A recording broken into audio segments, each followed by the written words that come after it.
Alrighty. Ladies, gentlemen, and genetic anomalies, what's happening? It's not a newbie. Back again, and today we have what hopefully you guys find to be a relatively interesting stream. Okay, nice. Looks like the finals finished updating on my computer, so that's a W. That's nice. Today, I'm going to be doing some reactions. Basically, I'm going to take everything from the previous stream that I meant to react to and react to those things. And then after that, I'm going to be diving into some gaming. Now, I'm not sure if I'll be playing Fortnite with my younger brother or if I'll be playing Halo with the guys from Car 3, or if I'll be playing the finals by myself, but we will have to wait and see. Without further ado, I do want to go ahead and get into things because it's honestly been way too long since I did some gaming, so I do kind of want to breeze through these reactions. Not rush through them, but just go ahead and hop to it. So let me switch this over here so I can see all of your guys' chat messages. All right, let's get this show on the road. So Joe Biden actually decided to sit down and do a full interview. He did an interview with CNN. Now, to be fair, right, like I'm sure that he didn't have to answer questions that weren't like pre-approved or something, because generally, you know, press with Joe Biden is relatively controlled. I think Sage Steele talked at length about this with her experience in doing an interview with Joe Biden for ESPN. So I do want to go through this interview and see what this interview is like, because I honestly have not seen an interview, like a full-length interview with Joe Biden in quite a while. And then afterwards, I'm going to go through this New York Post article, which kind of fact-checked the claims made by Joe Biden during this interview. Apparently, they say that he averaged a lie a minute, more or less. So kind of interested in seeing what exactly he got wrong. But I'm also interested in watching this interview as well. So let's go ahead and get into it. Mr. President, thank you so much for being with me. Thanks for having me. So Trump attended a groundbreaking here where we are for Foxconn. He promised 13,000 jobs, and only about 1,000 of those actually exist right now. So I know you're promising more than 2,000 union construction. What's the timetable? I don't know. So I heard him bragging because I follow his propaganda Instagram account. I think it's called Biden Harris HQ, whatever. And he was talking about how he brought jobs to this plant that Trump promised, but was never able to actually provide. I don't know what the timetable on that was. Like, it's very possible that actually, hold on, let me see. Foxconn. Jobs of those actually exist right now. So I know you're promising more than 2,000 union here where we are. Let me see here. Trump Foxconn promise, because it is very possible that he lied. Come on, let's see here.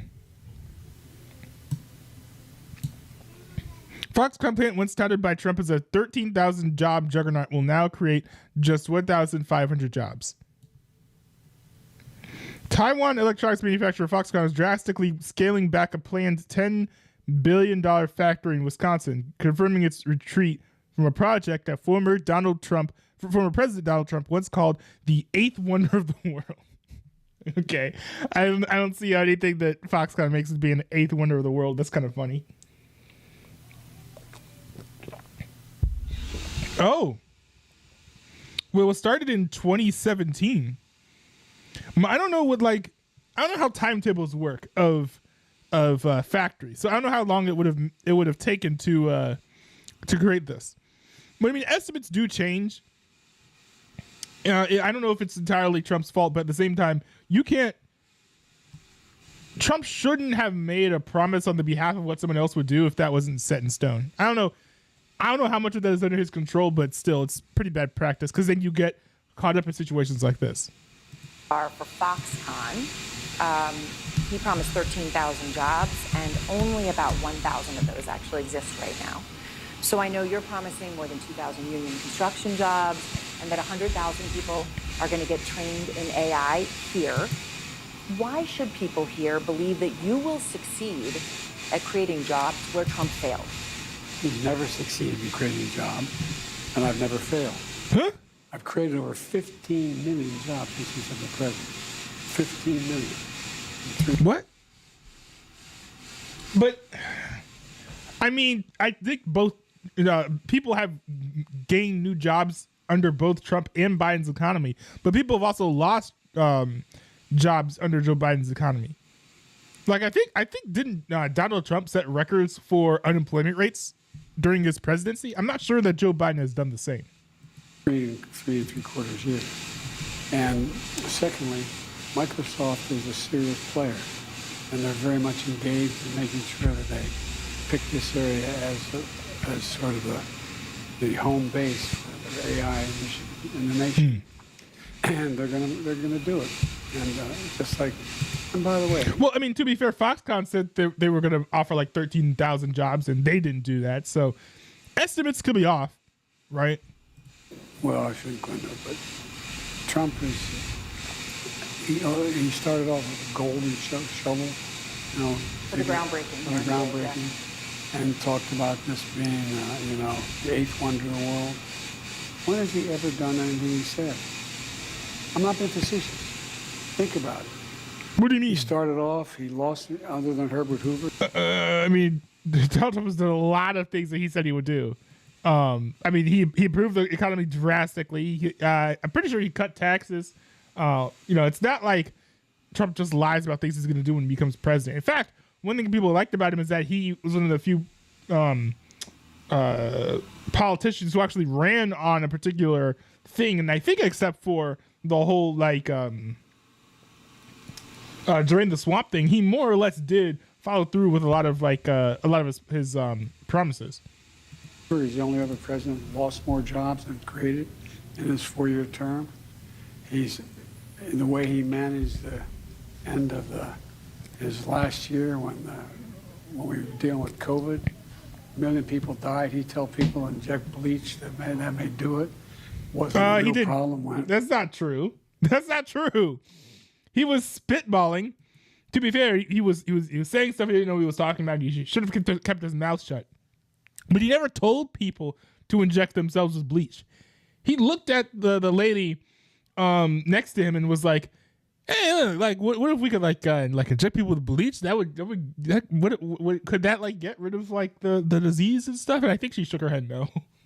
I mean, it was a cringy moment, but I don't understand why people feel like they have to lie about Trump in order to make their point. Maybe they feel like the reality of what Trump did as president wasn't actually that bad, so therefore they have to make stuff up. 1 million people died. He'd tell people to inject bleach that may do it. Wasn't a real problem when he did an interview with one of your colleagues where he just flat out acknowledged he knew how dangerous it was, but he didn't want to speak to it. It's and look at what he says he's going to do if he gets elected. He says he's going to do away with what I've done on Medicare, reducing the price of Medicare drastically. He said he's going to do away with the Affordable Care Act. He said he's going to do it just down the line. So we have a very different view. I look at it from a physician, not being facetious, from a Scranton perspective. He looks at it from Mar-a-Lago perspective. He wants to give more significant tax cuts to the super wealthy. No, it's not true. Super wealthy and middle class, which is what he did last time. And we did actually see some of those tax cuts trickle down, right? They were I think it was during COVID, he cut taxes or gave a stimulus check or whatever to big corporations. And what did they do? They went and passed that along, right? We had Facebook giving tons of bonuses out in California. So if you provide a stable economy and you cut taxes, then you are going to see some companies actually passing down those benefits to their workers. Because companies are going to hoard money. People say, oh, this is all about greed with companies making record income when you adjust for inflation. It's not greed. It's that everyone who has been paying attention to the economy is rightly speculating and expecting for there to be an economic depression somewhere within the next 3 years. And to be fair, I think a lot of that can be blamed on Donald Trump, unfortunately, because he did have some very poor monetary management policies when it came to how like the Fed managed the United States dollar. But when the economy is stable and people, when the economy is not doing well, companies, of course, are going to try to hoard money, because when the economy crashes, they need to have a bank of cash in order to operate it from for a longer period of time. And this is actually why, if you look at stuff like COVID and things, smaller companies, like mom and pop shops and stuff, don't last as long as big companies, because they don't have those massive cash reserves that bigger companies are able to accumulate over time. I love using this analogy. Nobody calls a squirrel greedy or evil for storing up like extra acorns ahead of the winter. And yet when companies do it, they're somehow viewed as like the bad guys by these like progressive socialists and communists. Like I don't understand why. It's pretty dumb. I think a large part of it is people just hate rich people because they're envious and they wish that they could have more money. So that's part of it too. They think it's unfair that somebody else has so much more money than they do. Billionaires in America, you know what their average federal tax is? 8.3%. Talks about if I want to raise it to 25%, that would raise $40 billion, $400 billion over 10 years. And how many jobs would that sacrifice, right? How many jobs would that cost? How many of those companies would just fire a bunch of workers and lower wages in response to that? You can further reduce the deficit, which I've been able to reduce. I mean, it's just a completely different perspective on how we should proceed. When it comes, though, to the 100,000 jobs specifically that we're talking about here, people training in AI, the actual jobs, when are they actually going to have jobs, those 100,000 people that are being trained? That's a good question. Probably the first tranche in 3 to 4 years. The community colleges are going to, the one we're at, we're going to provide for 2,000 folks and to be able to be trained, 200 a year. And it's going to go, the whole pipeline goes all the way through out to high schools and training facilities. You know, it used to be that when I was in high school, and even at the tail end, very tail end before you went to high school, most public high schools had shop and home, learn to work with your hands. It doesn't exist anymore. And so it allows people who have skills and be able to train to technical skills to be able to make a decent living without a college degree. Interesting. So he's talking about like trade school stuff here, which is good. It's cool that we're pouring into that as well. So when we talk about the bet on AI and sort of what it means, I don't know if you saw this weekend, Warren Buffett had his annual meeting and he talked about AI. So the first thing he said was, okay, it's got enormous potential for good. But then he likened it to the development of nuclear weapons in the U.S. And he said it scares the hell out of him. You know, he always says it like he sees it. And then he says, quote, he doesn't understand a damn thing about it. And that may capture how many Americans feel. Does AI scare you? AI has enormous potential, enormous downside potential. That's why 3 years ago I got together the major architects of AI from the different operations around the world. I met with them in Europe and here in the United States. And it ranges all the way from one of the leaders saying it's going to take over human thinking, all the way to folks that say, no, it's not a problem. And so that's why I set out certain standards that it can do no harm. And we have to make sure we know how to do that. Okay, and I wonder, what that standard of harm is going to be. Does harm mean hurt your feelings, right? Does AI have to be woke? Or is it just saying AI can't, like, kill people? And what if the AI is dumb and doesn't know better and does an accident anyways, right? Like, I think that a lot of the claims that I've seen of, like, Teslas running people over, causing casualties and accidents, I think a lot of them are dubious because usually it involves, like, people being asleep at the wheel, and when you're asleep, like, you like move over and stuff. So it's very possible these people weren't paying attention, jostled the wheel, and it caused the autopilot to deactivate and stuff. So I don't trust a lot of the fear mongering when it comes to Tesla's autopilot, that it's wildly dangerous and it'll just like kill you while you're in the driver's seat. But it is possible that Tesla, or something like a Tesla, could kill you. And, that would meet a standard of harm for sure. But what if like you've done tons and tons and tons of testing, and the first time out of like a trillion uses, it finally gets you killed? There has to be some sort of margin of error. Humans can cause harm to other humans. Like, humans aren't being banned for that. I mean, if you do harm someone considerably, you might end up going to jail. But like, that might be a silly analogy. But all of that to say, you do need to have some margin of error, because no AI system is going to be perfect. Just like how no human person is going to be perfect. So people will be driving on the road causing harm to each other, and AI cars will probably be doing that at a lesser rate than humans, and probably still get flack for that, which is insane. Certain standards that can do no harm, and we have to make sure we know how to do that. We have to make sure it's controlled, and that's all. And it's the most significant, I think, technological development in human history. The most significant in human history. Wait. I wish that he gave more specifics on what those standards for do no harm are going to be. I was hoping that he would go into that, because he was like, and how, but then he like changed the tenor of the conversation. He seems a bit scatterbrained in this interview, unfortunately. Somebody get this guy on my pillow, because he looks like he's about to fall asleep. War and peace, but in terms of being able to, one leader in the AI community said to me, it's going to overtake human thinking, and which is frightening. Terrifying.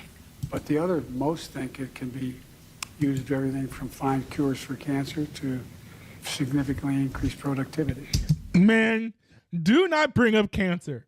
Do not bring up cancer, because you are running out of time to cure this disease. We're like 5 or so months out from the election.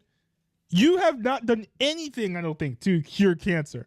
Cancer is not gone. Cancer is still around. I don't think we've had even any types of cancer get eradicated under your presidency. That's a major, major promise that you made that you have not delivered at all on. So when you talk about the economy, of course, it is by far the most important issue for voters. It's also true right now, Mr. President, that voters by a wide margin trust Trump more on the economy. They say that in polls. And part of the reason for that may be the numbers. And you're aware of many of these, of course. The cost of buying a home in the United States is double what it was when you look at your monthly costs from before the pandemic. Ooh. Real income, when you account for inflation, is actually down since you took office. Economic growth last week, far short of expectations. Consumer confidence, maybe no surprise, is near a 2-year low. With less than 6 months to go to Election Day, are you worried that you're running out of time to turn that around? Yo, that is a very hard-hitting question that CNN is asking Joe Biden, honestly. It's not... Now, let's be clear. In the grand scheme of things, when it comes to general journalism, that's just a normal question. That's not a hard-hitting, heavy question. But it just feels like a massive blow because of how much the mainstream media in general has treated Joe Biden favorably when it comes to scrutinizing his presidency. Now, to be fair, I will say over the past year or two, the mainstream media has been criticizing him more. I think last year CNN ran a segment where they called him a serial liar, basically. So in recent years, Joe Biden actually has been getting properly criticized by the mainstream media, but still, it's surprising to see this type of question being asked of Joe Biden, appropriately or not. We've already turned it around. Look at the Michigan survey. What? Turn that around. We've already turned it around. Look at the Michigan survey. 65% of American people think they're in good shape economically. They think the nation's not in good shape, but they're personally in good shape. The polling data has been wrong all along. You know, how many, you guys do a poll at CNN, how many folks you have to call to get one response? The idea that we're in a situation... I mean, polls may be inaccurate, but I don't think it's sample size. Where things are so bad. folks, I mean, we've created more jobs. We're in a situation where people have access to good paying jobs.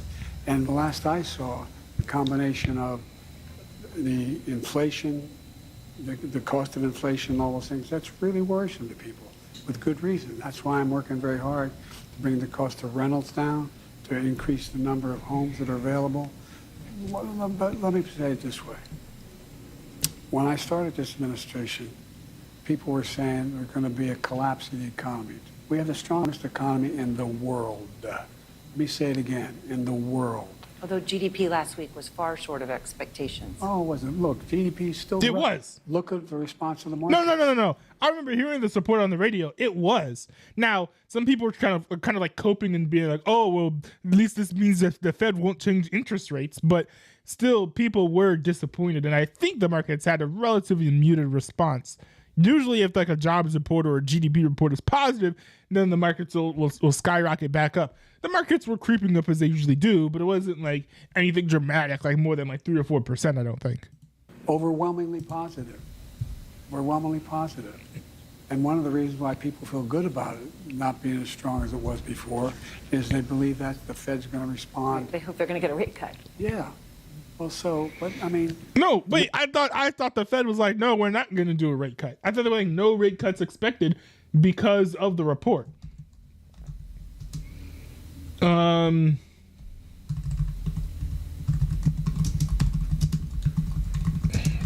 the Fed.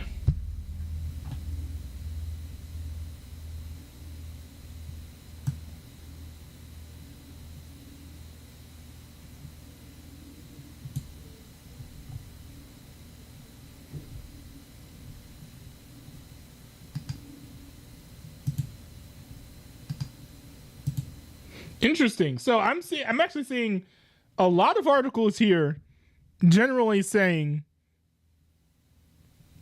that the Federal Reserve is not expecting to do rate cuts particularly soon. And CNN here was speculating that they actually might raise rates instead of cutting them, which is an interesting take. I think it was the first time I've seen anyone speculate that. But yeah, I don't think that rate cuts are happening within the next like 3-4 months at least. I think we'd have to get another financial quarter in before we could expect any word on that. One of the reasons why people feel good about it not being as strong as it was before is they believe that the Fed's going to respond. They hope they're going to get a rate cut. Yeah. Well, so, but I mean, no president's had the run we've had in terms of creating jobs and bringing down inflation. It was 9% when I came to office. Okay, to be fair, a lot of the inflation was just because of how Trump responded to COVID-19. That's a big part of it. Another thing, too, is when Joe Biden came into office, it was COVID-19 time. We're not in COVID-19 anymore, in case you guys haven't noticed. So with companies being allowed to operate fully, because COVID-19 is basically, well, it's not like gone, but people have now accepted that it's basically a pretty bad flu. With people kind of catching up to that when it comes to like the science of it all, and companies being allowed to operate again, of course, naturally, the economy is going to come roaring back. So it shouldn't be surprising to anyone that the economy grows when the economy grows once companies are allowed to start working at full force. 9%. But look, people have a right to be concerned. Ordinary people, the idea that you bounce a check and you get a $30 fee for bouncing the check, might change that. You can't charge more than $8 for that. Or your credit card, your late payment, $35. I mean, there's corporate greed going on out there, and it's got to be dealt with. What percentage of like big corporations are making tons of money off of like check bounce backs and like these like $35 fees? This feels like a PR move. I don't know how many people are wanting to complain about, oh, I wish that I didn't have to pay $30 on a check bounce back. Like, I don't hear that very often when I'm talking to my friends or when I'm talking to my parents. Like, they don't really complain about that type of thing. What about, but there's real pain. Grocery prices are up 30%, more than 30%. Oh, no. But the tech bounce back fees, we're going to get those down to $8. That'll solve all of this. You can use that $8 to buy all your groceries. Well, not $8. You could use all those like $12 or whatever to buy your groceries. Since the beginning of the pandemic, and people are spending more on food and groceries than they have at any time really in the past 30 years. I mean, what was that face that he was making too? He looked like either like angry or confused or upset. Like what? People are spending more on food and groceries than they have at any time really in the past 30 years. I mean, that's a real day-to-day pain that people feel. It really is. It is insane that people are spending more for groceries now than they were during COVID-19.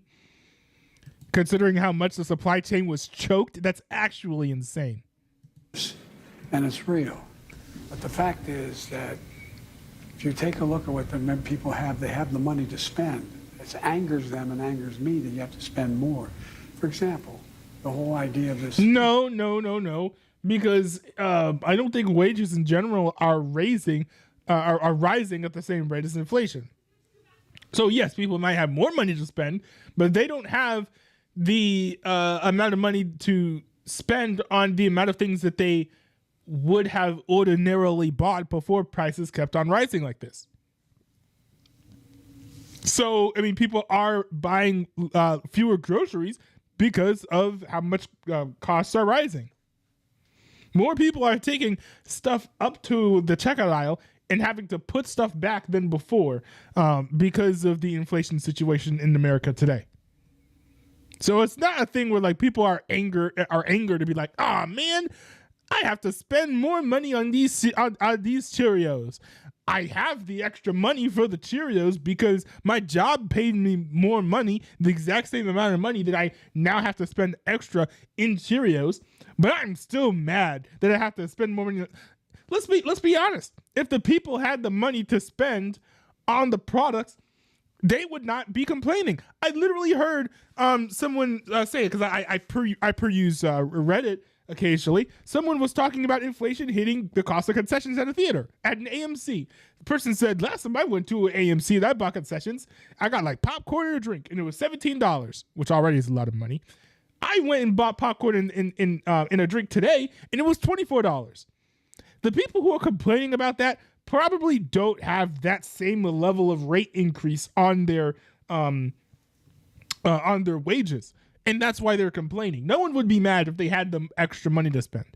The notion that Senator Casey talked about, shrinkflation. I think it's on your same program. Price for a smaller bottle of juice or something. For example, Snickers bar, they did a thing, and it's like 20% less for the same price.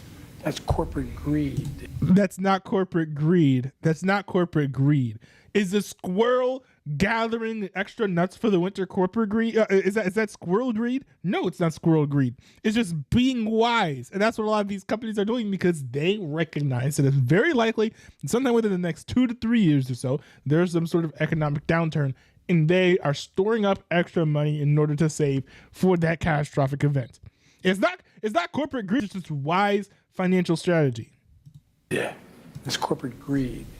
And we've got to deal with it. And that's what I'm working on. I want to ask you about something happening as we sit here and speak, and that, of course, is Israel is striking Rafah. I know that you have paused, Mr. President, shipments of 2,000-pound U.S. bombs to Israel due to concern that they could be used in any offensive on Rafah. Have those bombs, those powerful 2,000-pound bombs, been used to kill civilians in Gaza? Civilians have been killed in Gaza as a consequence of those bombs and other ways in which they go after population centers. Yeah, I mean, unequivocally, yes, but Hamas is using those civilians as human shields and Israel is attacking Hamas. You cannot kill Hamas terrorists without killing civilians as well. So, and also, by the way, according to international law, the death of civilians that are used as human shields is the fault of the person using them as human shields. It's not the fault of the people who are trying to kill the terrorists. So that's just kind of like a dumb question. Like, oh, do you think that the IDF has bombed civilians during the Israel-Hamas war? Like, yes, literally everybody knows that they're holding like toddlers and civilians like in front of their faces, basically strategically, maybe not literally. They're not going like, oh, it's Vietnam, like they're not doing like that, but they're like holding civilians in front of them, hiding beneath them, so that whenever they're attacked, civilians get killed. Because Hamas doesn't necessarily care about the lives of the Palestinians. They care about trying to defeat or bring about the destruction of Israel and the killing of as many Jews as possible. And one thing that they can do to do that is get people mad at Israel. And what's one way that you can get people mad at Israel is if you force them to kill a lot of civilians, that men, women, and children, in order to kill the terrorists, because you're refusing to stop using the civilians as human shields. Easy dub, because that way, even if every single Hamas terrorist gets killed, by that point, there'll be so many dead Palestinians that other nations will start turning on Israel, and hopefully they'll destroy them. And that's Hamas's hope. That's Hamas's hope. Hamas does not care if they live or die. They don't care if the Palestinians live or die. All they really care about is whether or not Israel and the Jews die. And that's their end goal. And if that means that they have to die in order for that to happen, if that means that every single Palestinian has to die in order for that to happen, they will absolutely march towards that end, no matter the cost. Bombs and other ways in which they go after population centers. And I made it clear that if they go into Rafah, they haven't gone into Rafah yet. If they go into Rafah, I'm not supplying the weapons that have been used historically to deal with Rafah. Now, I'm really curious as to why this is the red line for the American administration. I personally think that Joe Biden really is just pandering to those pro-Hamas protesters who were protesting on American campuses, because there has been, I think some fear mongering that a lot of Democrats are not going to vote for Joe Biden if he continues to support Israel as wholeheartedly as he has so far. I frankly think that's fear mongering. I don't think that's accurate because, at the end of the day, there's no one else for the Democrats to support. And the types of people who hate Israel and hate Jews that much aren't also going to be okay with Donald Trump winning, because honestly, he's probably going to support Israel stronger than Joe Biden would. So I think it's an unfair assessment, but it is the type of thing that people will look at the media and be like, hey, you know what? I got to do this so that I can get the Jew haters on my side. So that was my assumption, that he's just doing this in order to court that cohort and keep them from voting for RFK Jr. or Trump, or keep them from just staying at home. But if somebody else has a good example or reason why, using the bombs to kill terrorists in Gaza, in all of these other places inside of Gaza has been completely fine, but Rafah is the big no-no. If someone can explain to me the logic behind that, I would love to hear it. To deal with the cities, to deal with that problem. We're going to continue to make sure Israel is secure in terms of Iron Dome and their ability to respond to attacks like came out of the Middle East recently. But it's just wrong. We're not going to supply the weapons and the artillery shells used that have been used. Artillery shells as well. Yeah, artillery shells. So, just to understand what they're doing right now in Rafah, is that not going into Rafah as you defined it? They haven't gone into the population centers. What they did is right on the border, and it's causing problems with right now in terms of with Egypt, which I've worked very hard to make sure we have a relationship and help. But I've made it clear to Bibi and the War Cabinet, they're not going to get our support if in fact they go in these population centers. We're not walking away from Israel's security, we're walking away from Israel's ability to wage war in those areas. So it's not over your red line yet? Not yet, but we've held up the weapons. We've held up the one shipment as an old shipment design. We've held that up. And I want to ask you one more thing, if I may. The images that people see out of Gaza are horrific. The UN's talking about some of these mass graves and the summary executions that there's been evidence of, torture. The images of children it breaks anyone's heart to look at it. And obviously, we've seen that frustration here in the U.S. on college campuses. And Mr. President, had signs at college campuses. Some say Genocide Joe. Any of us that have gone to those campuses, sometimes we hear that chant. Do you hear the message of those young Americans? Absolutely, I hear the message. Look, two things. First of all, there's a legitimate right to free speech and protest. There's a legitimate right to do that, and they have a right to do that. There's not a legitimate right to use hate speech. There's not a legitimate right to threaten Jewish students. There's not a legitimate right to block people access to class. That's against. That's such a big. Okay, that's an easy dub from Joe Biden here. I want to run that back because it's usually you don't hear like such common sense takes from Joe Biden. Let's run that back. Look, two things. First of all, there's a legitimate right to free speech and protest.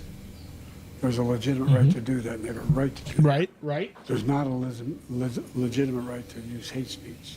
Not true. There is a legitimate right to hate speech. Legitimate right to threaten Jewish students. There's not a legitimate right to block people access to class. And that's true.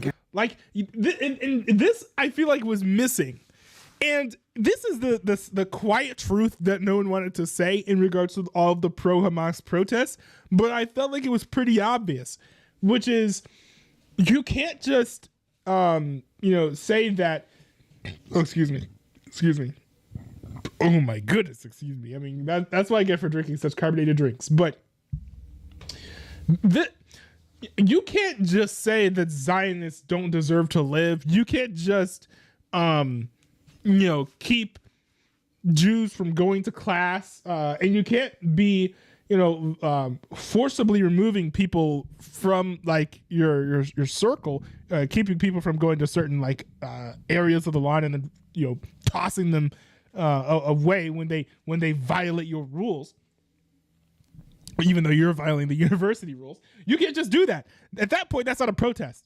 That is that is terrorism. That's a terrorist occupation, which I made a whole video about that as well. So I'm glad that he's speaking out against this. I think it's funny though that it took the mainstream media a month to catch up to that, and finally, a week ago, I was listening to CNN and they were like, I just kind of like the January 6th protests where they were also storming buildings and taking over buildings and refusing to leave and stuff. And yeah, it's kind of similar to that, except you don't have people who are let in to these areas by police. You don't. So it's actually worse than January 6th in that when it comes to the ethics of what's actually being done on the ground. Not in terms of magnitude, because at the end of the day, these are just some colleges. It's not an actual government building, but still. Against the law. That's against the law. And so, if you look at the data, these demonstrations are real, but they're not nearly. I mean, look, and everybody's. I know he lost his train of thought because he has dementia, but he has a really good point here as well, where the pro-Hamas, anti-Israel, anti-Semitic cohort of the Democratic Party is a very, very small portion of the Democratic Party. I like using Congress as an example of this. Barely anyone in Congress is a member of the BDS movement. Barely anyone. So few people, in fact, that when the squad came onto the scene and they were supporting the BDS movement, people were like, huh? And people started calling them terrorists, and people were shocked because it is extremely rare to find anyone in public. Well, maybe not as much now because got all these Twitter people or whatever. But in general, it's difficult to find a significant amount of people who are willing to support the BDS movement just because it's just such an extreme radical position to take. I made a speech on the Holocaust the other day. Mm-hmm. And I pointed out that, it took 7 decades to get to the place where after the Holocaust occurred and there's still anti-Semitism. Look what's happened in 7 weeks, 70, what's happening? Was it 7 Everybody's weeks? sort of forgotten about what happened in Israel.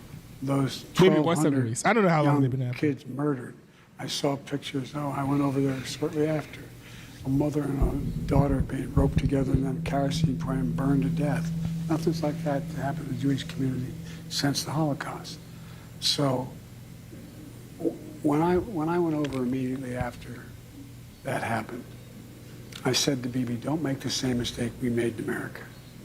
We wanted to get bin Laden, and we'll help you get Sinwar. But we went into Afghanistan it made sense to go get bin Laden. It made no sense to try to unify Afghanistan. It made no sense, in my view, to engage in thinking that in Iraq they had a nuclear weapon. Is that true? Because I thought that a lot of that happened during the Donald Trump, not Donald Trump. I thought a lot of that happened during the Obama administration, in which Joe Biden was the vice president. I don't think he publicly was like, "Oh, we shouldn't be going to the Middle East like that." Don't make the same mistake. Focus on, and we'll help you focus on getting the bad guys. And we got to think through what is happening after Gaza, after this is over. Who's going to occupy Gaza? I've been working with the Arab states. I won't mention them because I don't want to get them in trouble. But 5 leaders in the Arab community were prepared to help rebuild Gaza, prepared to help transition to a 2-state solution. To govern it? Well, to maintain the security and peace while they're working out a Palestinian authority that's real and not corrupt. All right, well, Mr. President, thank you very much. I appreciate your time today. Thank you. So obviously Interesting. here in Wisconsin, it was a crucial state for you, one of the ones that put you over the top. It was the same for Trump when he won in 2016, and he was actually here last week on his day off from the Stormy Daniels trial. He told the Milwaukee Journal-Sentinel, Mr. President, quote, "If everything's honest, I'd gladly accept the results of the election." And then he continued, though, with this: "If it's not, you have to fight for the right of the country." How seriously do you take that threat? Seriously, just like I did January 6th. But I mean, it's legitimate though. Like, if the election is stolen, there should be some recourse for that.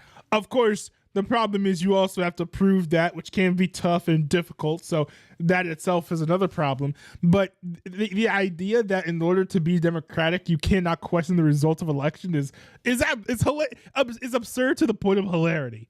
It's absurd to the point of hilarity. It'd be like, oh, don't you support democracy? Then why don't you just accept whatever the state says is the result of the election? Like, that's ridiculous. The guy is not a Democrat with a small d. I mean, he is the idea. Look, you can't only love your country when you win. Number one, how many court cases do they have? Supreme Court cases. They all said this is a totally legitimate election. This is I don't know if that's what they said with all those cases. I think some of them they said that with the cases, but a lot of them it was like on standing, basically like you need more evidence or you guys are lying, something like that. So it didn't necessarily have that conclusion. No, I mean it's saying whether he may not accept the outcome of the election. I promise you he won't. Promise that he won't. He won't. So, And which is dangerous. Look, I travel around. I mean, dangerous to his political position, sure, yeah. I mean, maybe don't cheat in the election then. Maybe don't do that. the world with other world leaders. You know what they all say? Not a joke. 80% of them after you have a major meeting, they go, "Got to win. My democracy to stay." Their democracy. What did he say? Major meeting with other world leaders. You know what they all say? Not a joke. 80% of them after you have a major meeting, they go, "Got to win. My democracy to stay." Their democracy to stay. Because when you think of the things he's saying, if I'm reelected, if he's reelected the president, he's going to make sure his attorney general prosecutes those he tells them to prosecute. And if he doesn't, he's going to fire day. on the first. Not just the first, no, he said this about prosecution across the board. He's going to, I am your retribution. I don't remember this, but I didn't really follow Trump super closely anymore. What president's ever said anything like this stuff? But he means it. going to wipe out the change we made in Medicare, change we made in terms of drug prices, change we made. The change in terms of drug prices is the change that he made, and then he rolled back on day one. Like, look up the stuff that he did with insulin. It's hilarious how he rolled back there was a price ceiling that Donald Trump had put in place for insulin that made it extremely more affordable. I had tons of friends in college who were diabetic, and they were jumping for joy because because they knew that insulin was going to be a lot more affordable for them. But then Joe Biden rolled back that change. Then he's sitting pretty over here at the State of the Union address, over here acting like this is some idea that he came up with himself. Like, man, you just stole this idea from Trump, got rid of his policy for it, and then brought it back 2 years later as if this was your own. You can't pretend like you've been some great warrior for people with diabetes when you rolled back a change that would have greatly reduced the cost of insulin for many people. Wipe it all out. And then he's going to put in a 10% tax, which is going to increase everybody's cost. The average American costs $1,500 a year. I mean, listen to what he's saying. So when you look at your campaign at this moment, it's tight. It's tight. And Barack Obama, your predecessor, of course, he has said that this is an all hands on deck moment. That's how he described it.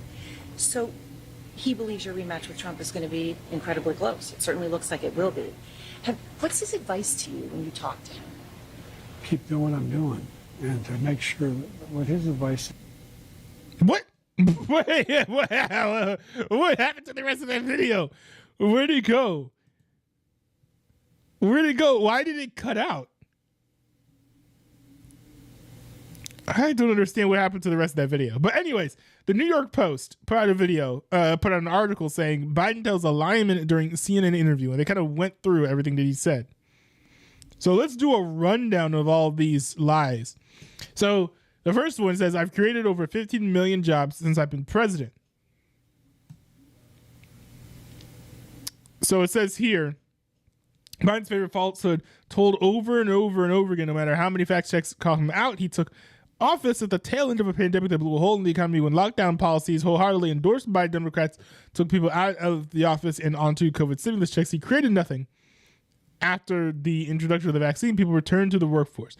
If anything, Biden's policies slowed the recovery. It took until July 2022 for the U.S. economy to regain all jobs lost due to the pandemic. Well, people are still getting jobs after July 2022, to be fair to Joe Biden.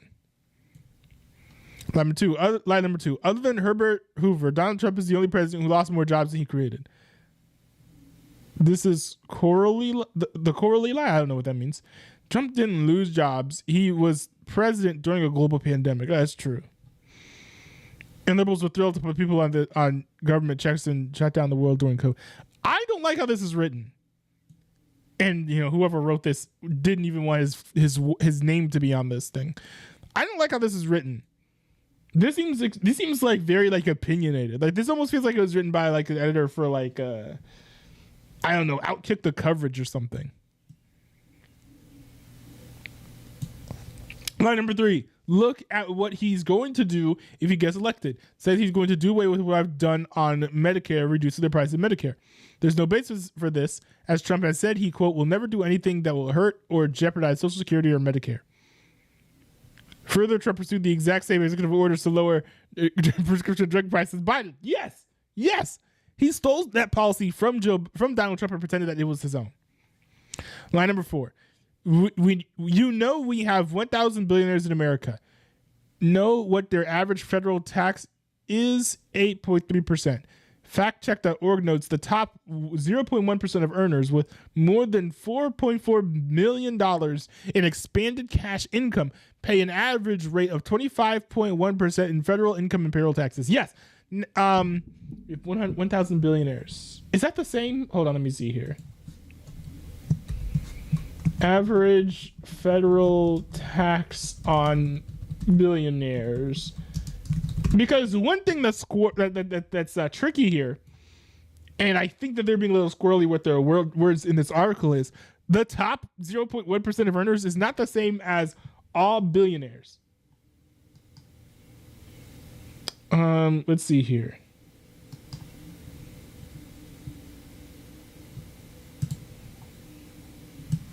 Let me go through these. This is from Oxfam America.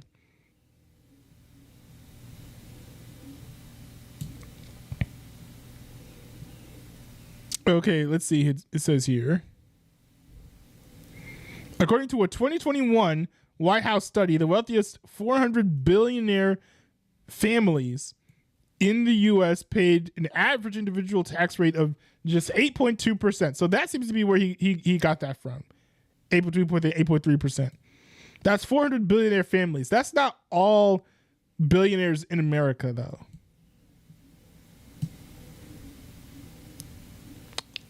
Let's see here. It says the 400 wealthiest American taxpayers pay an average federal income tax rate of around 23%. So these are probably the same 400. This is like the same population too, interestingly enough. 400 wealthiest American taxpayers, 400 wealthiest 400 billion. I think that's the same number. Is it the same number? It's hard to tell.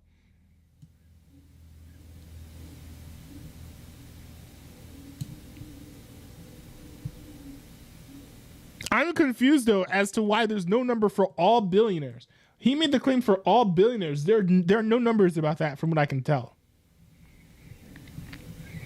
Okay, line number 5. We've already turned it around on the economy. Let's see here. Biden quoted some tough figures in the economy, noting that the cost of buying a home had doubled. Real income, when you account for inflation, is actually down since you took office. Biden spots that in denial. True. Line number 6. The polling has been wrong all along. Mid. Polling can be right and wrong sometimes. It's not going to be perfect, but you got to give like out of 5% wiggle room either way. It says here, Trump leads Biden in all 7 swing states, according to an Emerson poll released Tuesday.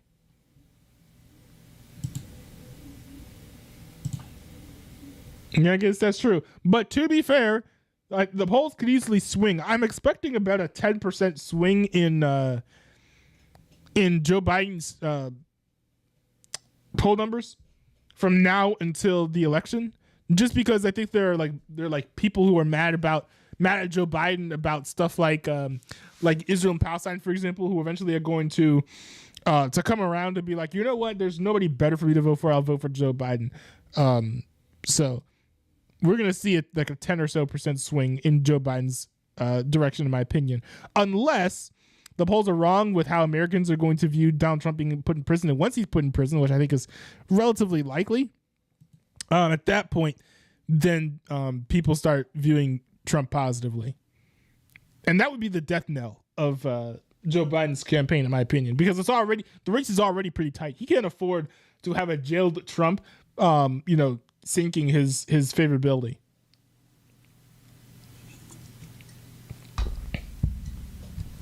Okay, it says here, line number 7, there's corporate greed going out there, and it's got to be dealt with.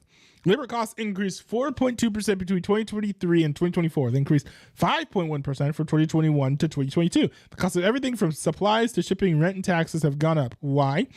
Because the huge amount of government money injected into the system, minimum wage increases by California and other states, and pent-up demand by consumers. And how is Biden going to deal with it? Tell companies they can't raise prices to avoid losing money? I don't know if I completely understand everything that's being said there. Because no one is denying that companies are making more money than they have been previously. This is in spite of all of this stuff. So you can let's say have a labor increase of like 4.2%. If you decide to raise your cost of everything by 6.3%, then that's a little bit different than just trying to avoid costs, right? If you were trying to avoid costs, you would just increase everything by the same rate as your as your labor costs. But that's not what companies are doing. And that's why a lot of people who don't really understand economics are saying there's just corporate greed. Because they understand why a company might need a surplus of money in like long term in the future, or why a company might suddenly want to hold on to extra cash when previously that was not their strategy historically. Lie number 8. Inflation was 9% when I came into office. This is a lie of the night. Biden continues to pretend that the U.S. is in terrible shape when he took office, when it was already on the rebound thanks to Trump's warp speed project that vaccinated people quickly against COVID. Inflation was a measly 1.4% in January 2021. Then Biden went on a first-year Jenkins Taylor spending spree. Man, whoever wrote this needs to be put on a timeout. You know what? I bet this is the number I looked at in my State of the Union video, actually. Like most like indicators of the economy, like those numbers have doubled negatively. And since Trump took office and since Biden took office, it had been like going down a little bit as the economy slowly improves. The economy is better like today than it was like maybe like a year and a half ago, but still not better than it was when Joe Biden took office.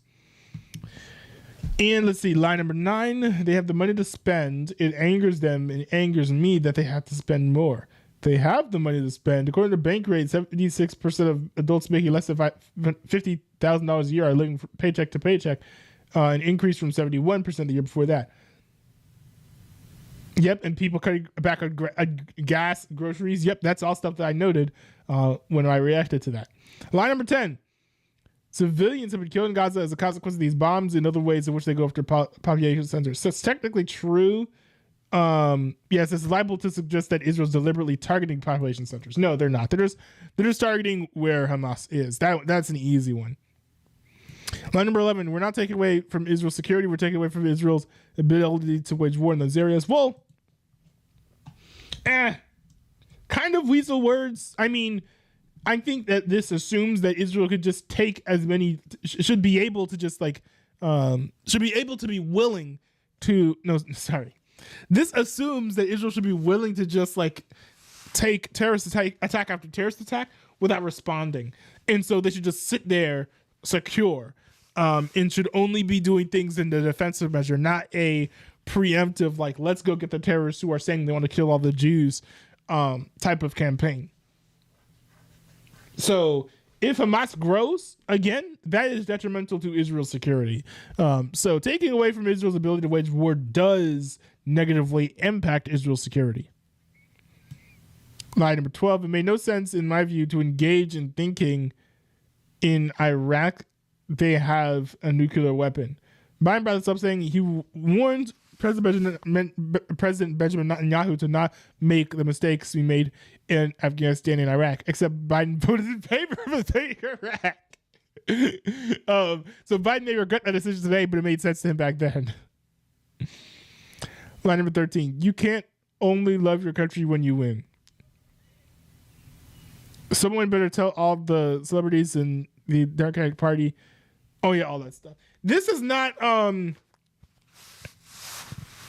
to say that you're not sure, like if you believe the results of the election, is not to say that you hate your country, by the way. So that's a one thing to take into account.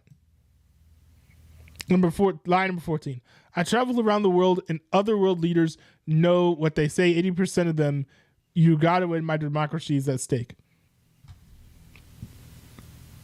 Maybe we can't say this is absolutely lie, but it sounds like one of those statements for which the press loves to go after Trump. Are other world leaders really pulling Biden aside after his nap and saying democracy is at stake if he loses? Yeah, that is a little bit incredulous. Line 15. Then Trump is going to put in a 10% tax that's going to increase average Americans' cost $1,500 a year. Trump has proposed no such tax. Perhaps Biden means Trump's plan for a 10% tariff on imported goods, which may or may not cost Americans more money. You know who else is considering imposing tariffs? Biden. Yeah, I did hear about this. That was crazy. Because I remember when Trump was doing the whole like trade war with China or whatever, and I was kind of thinking at the time, I was like, I don't know if this is a good idea or not, because in my head, I was like considerably younger, but I was like, imagine like kids on a playground being doing like trying to do tit for tat stuff. It's like, oh, if you want to trade with me, then you have to pay a 5% tax, not a 4% tax. In China, it's like, oh, really? Well, if you want to trade with me, then you have to pay a 6% tax, not a 5% tax. In America, it's like, oh, really? Well, if you want to trade with me, then you need to do a 6% tax, not a 5% tax. Like, this policy of like fair trade, not free trade, is something that Trump got seriously dinged about during the presidential debates, if I remember correctly. It was a bad policy for Trump to do it, and I think it's a bad policy for Joe Biden to do it too. I don't know why Joe Biden is deciding to do this type of policy now. It's kind of a strange time to do it, because especially since it would negatively affect the economy. So, but this is relatively a good article. I just wish it was written with less snark. So, I mean, it is what it is. You know, if you guys want to vote for this doddering your old fool, like, you know, that's up to you, I guess. Not sure how you're doing that, but okay. No, I understand the logic, even if I disagree. I'm just looking forward to the debates between Joe Biden and Donald Trump, because those, if they end up happening, which I'm not sure if they will, should be very interesting.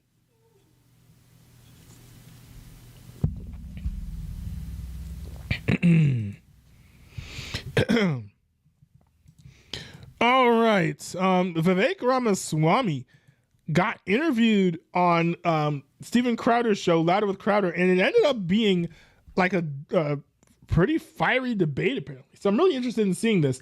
I have not seen anything from Steven Crowder in quite a while, just because I have stopped watching him for a variety of reasons. I don't think he's the most good faith guy in the right wing. Kind of turned me off the more I've listened to him. I feel like he's slightly too extreme for my tastes, and he's not the most dishonest guy on the right. Even though I think that like I used to like some of the things that he did. Nowadays, that they're just better people to watch. I watch like Tim Pool now instead. But anyway, and Tim Pool and Destiny, basically, I watch them. But anyways, let's get into this. Why the hell am I the only person in the Republican Party who has the guts to say English should be our national language? I know. Why am I the only person who can actually offer a legal argument for why we should be able to end birthright citizenship without a constitutional amendment? And so the irony to me is I can answer that. Yeah. It's because of the color of your skin. And I don't mean that. I'm saying you are inoculated. You know, for someone who looks like you're straight from. I disagree with that. I'm going to be back at you, Steve. I'm going to hit you hard for that. That is because the rest of you are freaking lazy. The flying V himself, Vivek Ramaswamy. Vivek.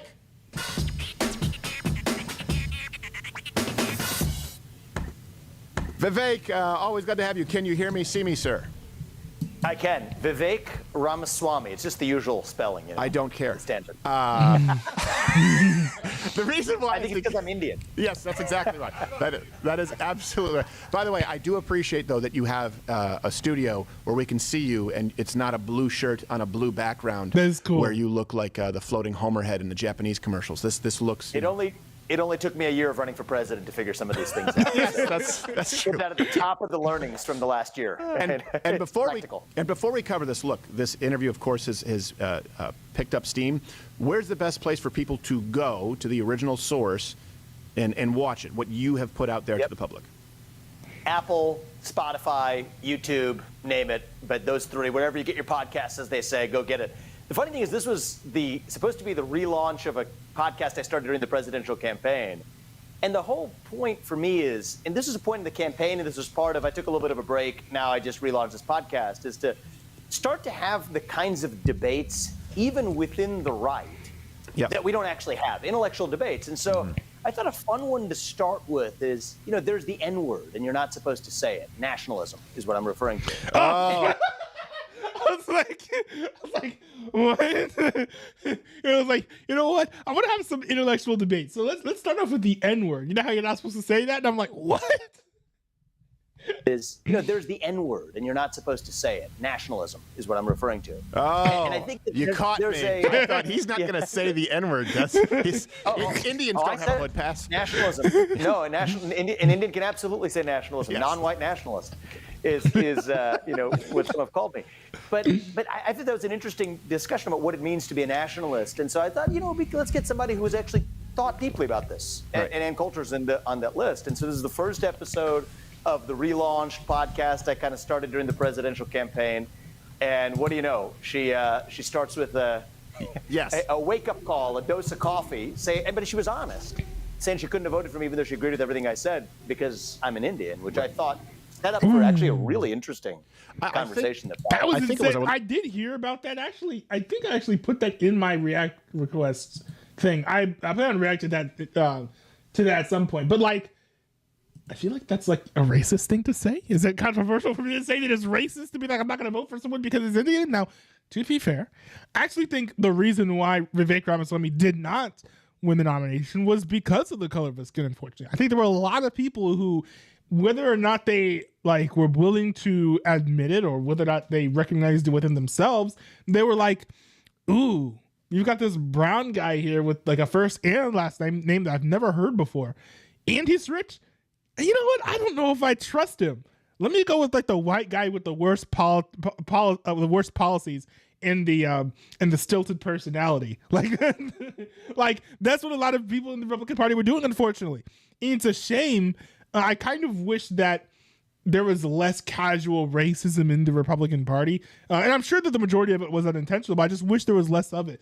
So that people would look at this more objectively and realize that, hey, actually, if you look at it just on paper, Vivek Ramaswamy was the best candidate that the GOP could have had. And I don't know if he could have beaten Donald Trump, but he certainly could have cleared the board of everyone else. And it could have just been Trump versus Vivek. And that would have been a fascinating battle for the nomination title to observe. I'd like to roll one clip. So if you can say the N-word nationalist, I guess that would make members of Congress House nationalists. So we're running down that trail here. I want to show this clip because I think it's okay. He's not running for president. That's really funny. I said the only thing is, I mean, members of the House, they're actually not. Actually, most people are very afraid of the word nationalist, right? So if only we could have gotten there, that might have been interesting. No, you're right. You know what? You're right. It's the actual people on the ground out there doing the work who are nationalists, field nationalists. So the point that I wanted to discuss here is you made and I think that I agree with you. I agree with almost everything that you both said, but Now I remember why I used to watch this dude. He's actually pretty funny. I'd like to give you the chance to clarify this because I think that some wires have gotten crossed with people who watch this, where you talked about how the right shouldn't be reactionary, and then let me just take a moment to explain what my perspective is on it, and then give you the floor. So let's run the clip here really quickly. We might have even in what I may call our wing, if I may take that liberty of the future. Gotta be kidding me. You gotta be kidding me. You've gotta be kidding me. You gotta be kidding me. You gotta be kidding me. You gotta be kidding me. You gotta be kidding me. This is awful. So I open up this can and it just explodes everywhere.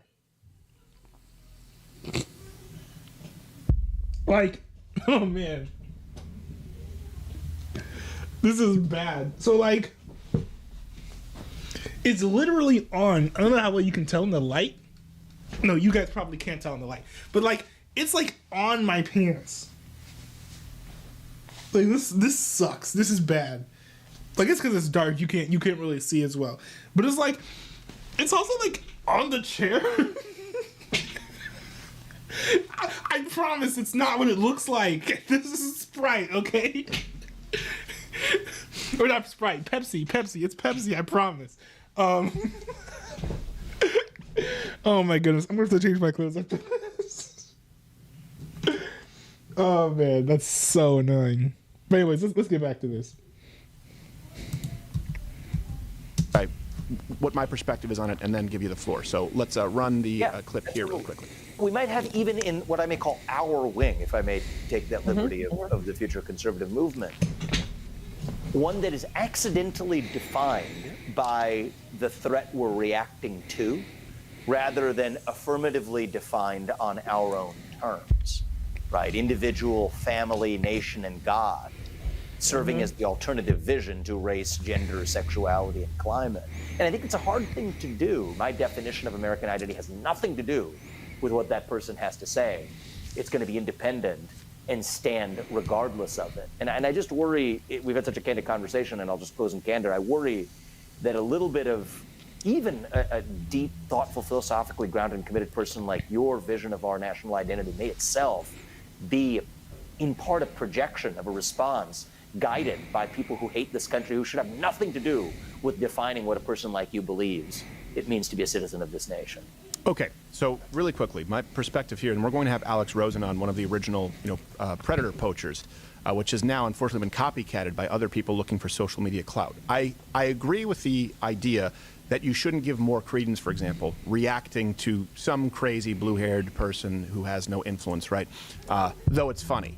I think, though, this idea of not being reactionary, I don't see conservatism or pushing back as reactionary. I see it as a reaffirming of the Constitution, right, and the Bill of Rights. And I would agree with you if we didn't have to deal with the fact that these people who are radical leftists, the entire DNC, are in positions of power in all of our established institutions. And so sometimes I will see people say, well, why are you being reactionary? Well, no, hold on a second. I'm bringing people back to the Constitution, the Bill of Rights, to which you were reactionary in the 1960s. It was always that. You changed it, and now you have states with abortion up until 9 months and after birth.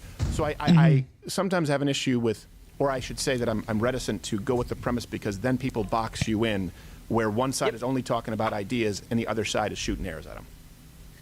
Yeah, so I do believe with you, and I think there's only. By the way, I will say that I think a lot of people are called reactionary when they're responding to something. And of course, if you're reacting to something, you're reacting. That doesn't mean you're reactionary. If you're reactionary, then basically that means that everything that you're doing is in relation to the actions of someone else.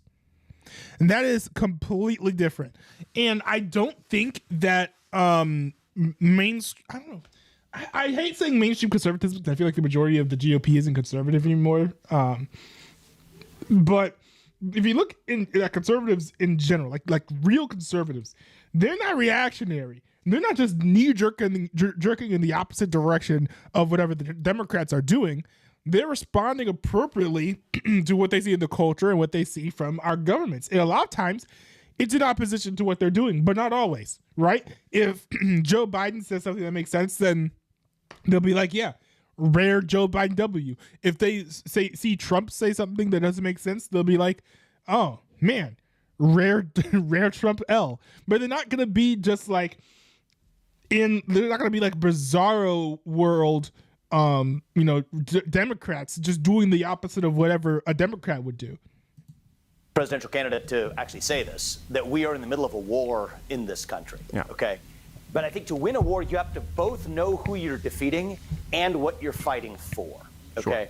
And so the conversation, let's just understand who you're talking to here. I mean, I've started businesses to compete head on with BlackRock, State Street, Vanguard. I wrote the book Woke Inc. before anybody in this country, certainly on the right, had heard the word woke. So I do think it's important. And I say this as a matter of self-reflection, Steve, is that I have been reactionary for much of the last 4 years. And I don't think there's anything wrong with that, so long as it doesn't blind you from actually remembering what you're fighting for. Right. And that came up in the conversation with Ann Coulter, because I think she said something that in her heart of heart, she probably, at least a version of her from before, wouldn't actually believe in, but for the current environment in this country, which is that she couldn't vote for me because of my ethnic heritage.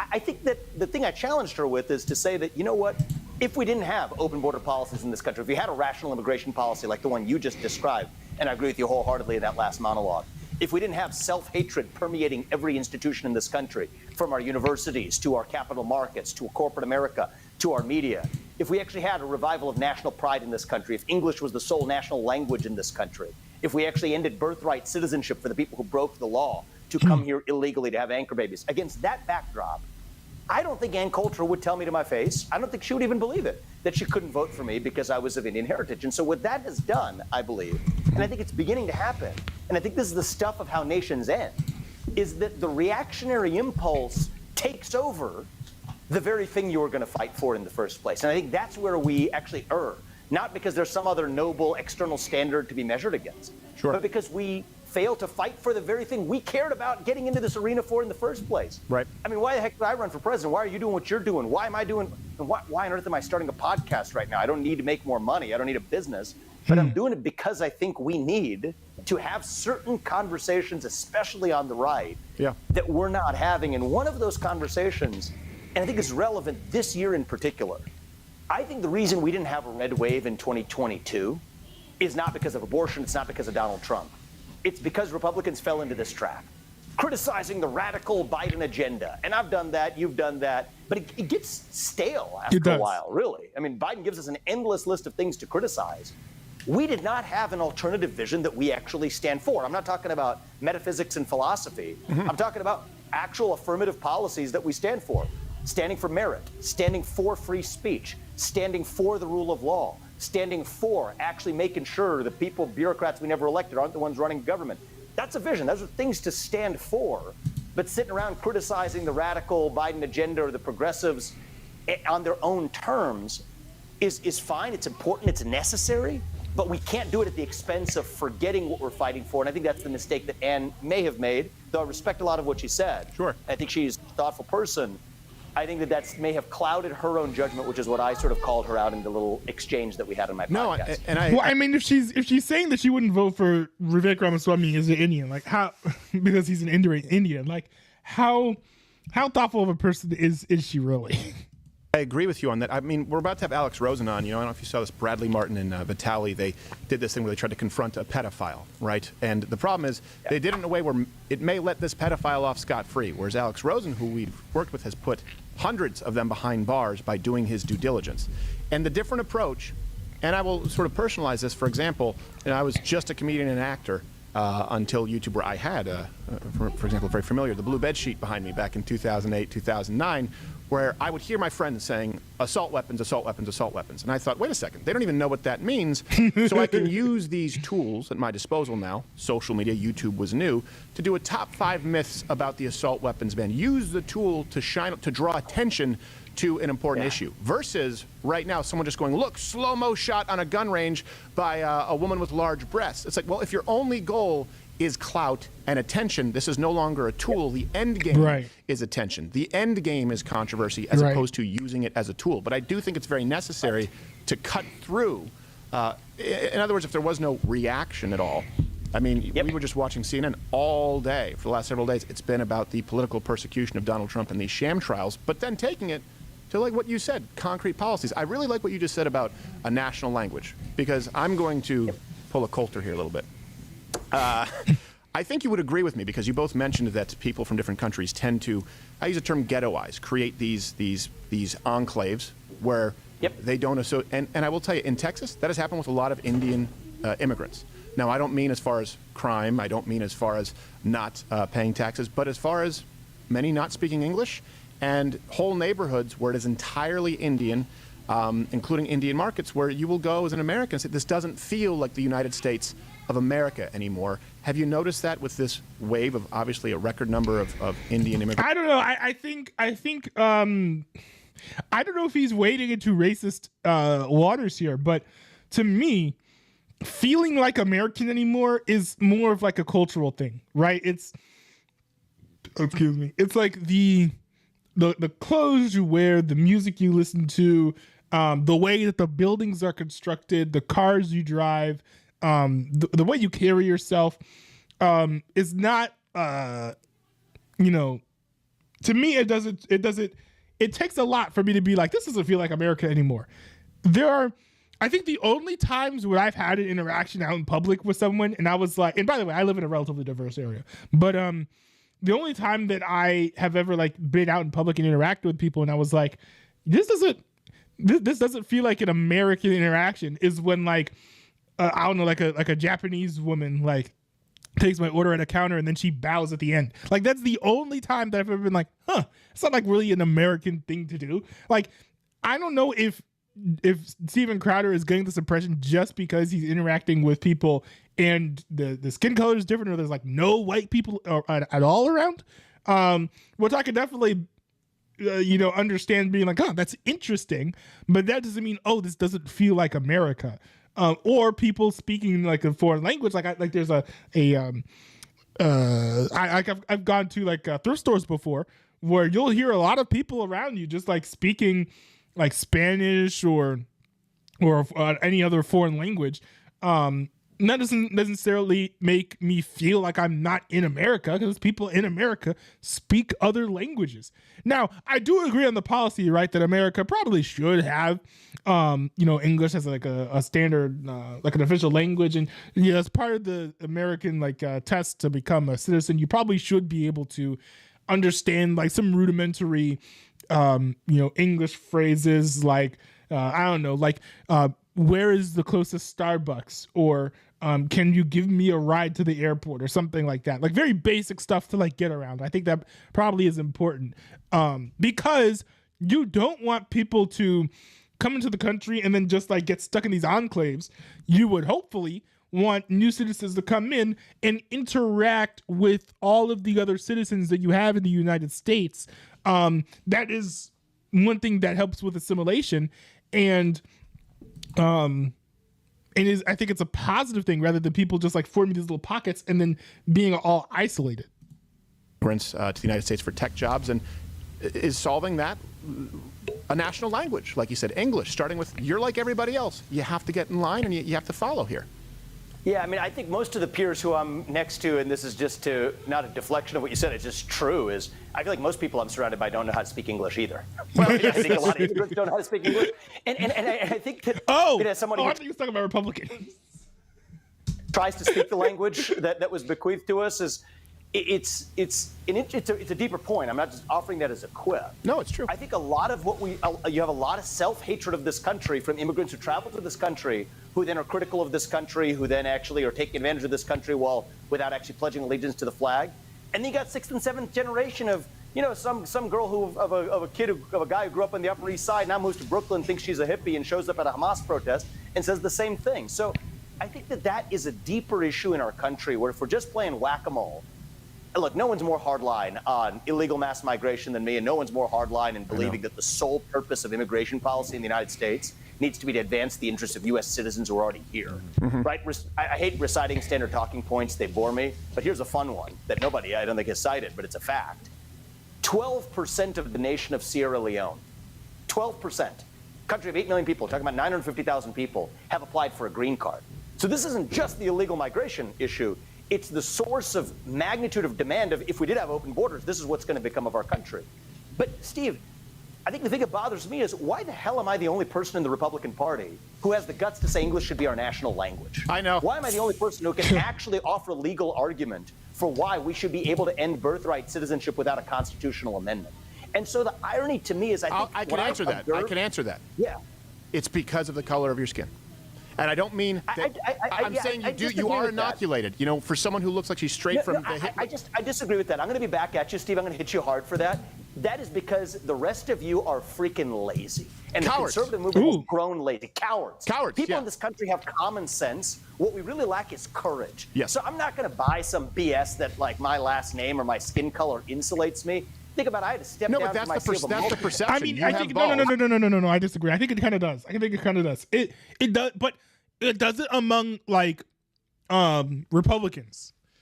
So Republicans will write someone off like Vivek for his name or for his skin color, but they won't discount his ideas. They'll love his ideas, his policies. They'll be just like, I love Vivek Ramaswamy, but I don't know, something seems kind of off about him. Like, gee, I wonder what sets him apart from the other candidates. But when you get to a general election, you're gonna have a lot of Democrats who be like, oh, wait a second, we have a chance to elect the first ever Indian American president of the United States. Like, that's how some Democrats are looking at things. Or they'll be like, this guy seems reasonable. He's younger. He's got he may be balding, but he has no gray hair. So like, this might be a better person to vote for than Joe Biden. Right? So there's that too.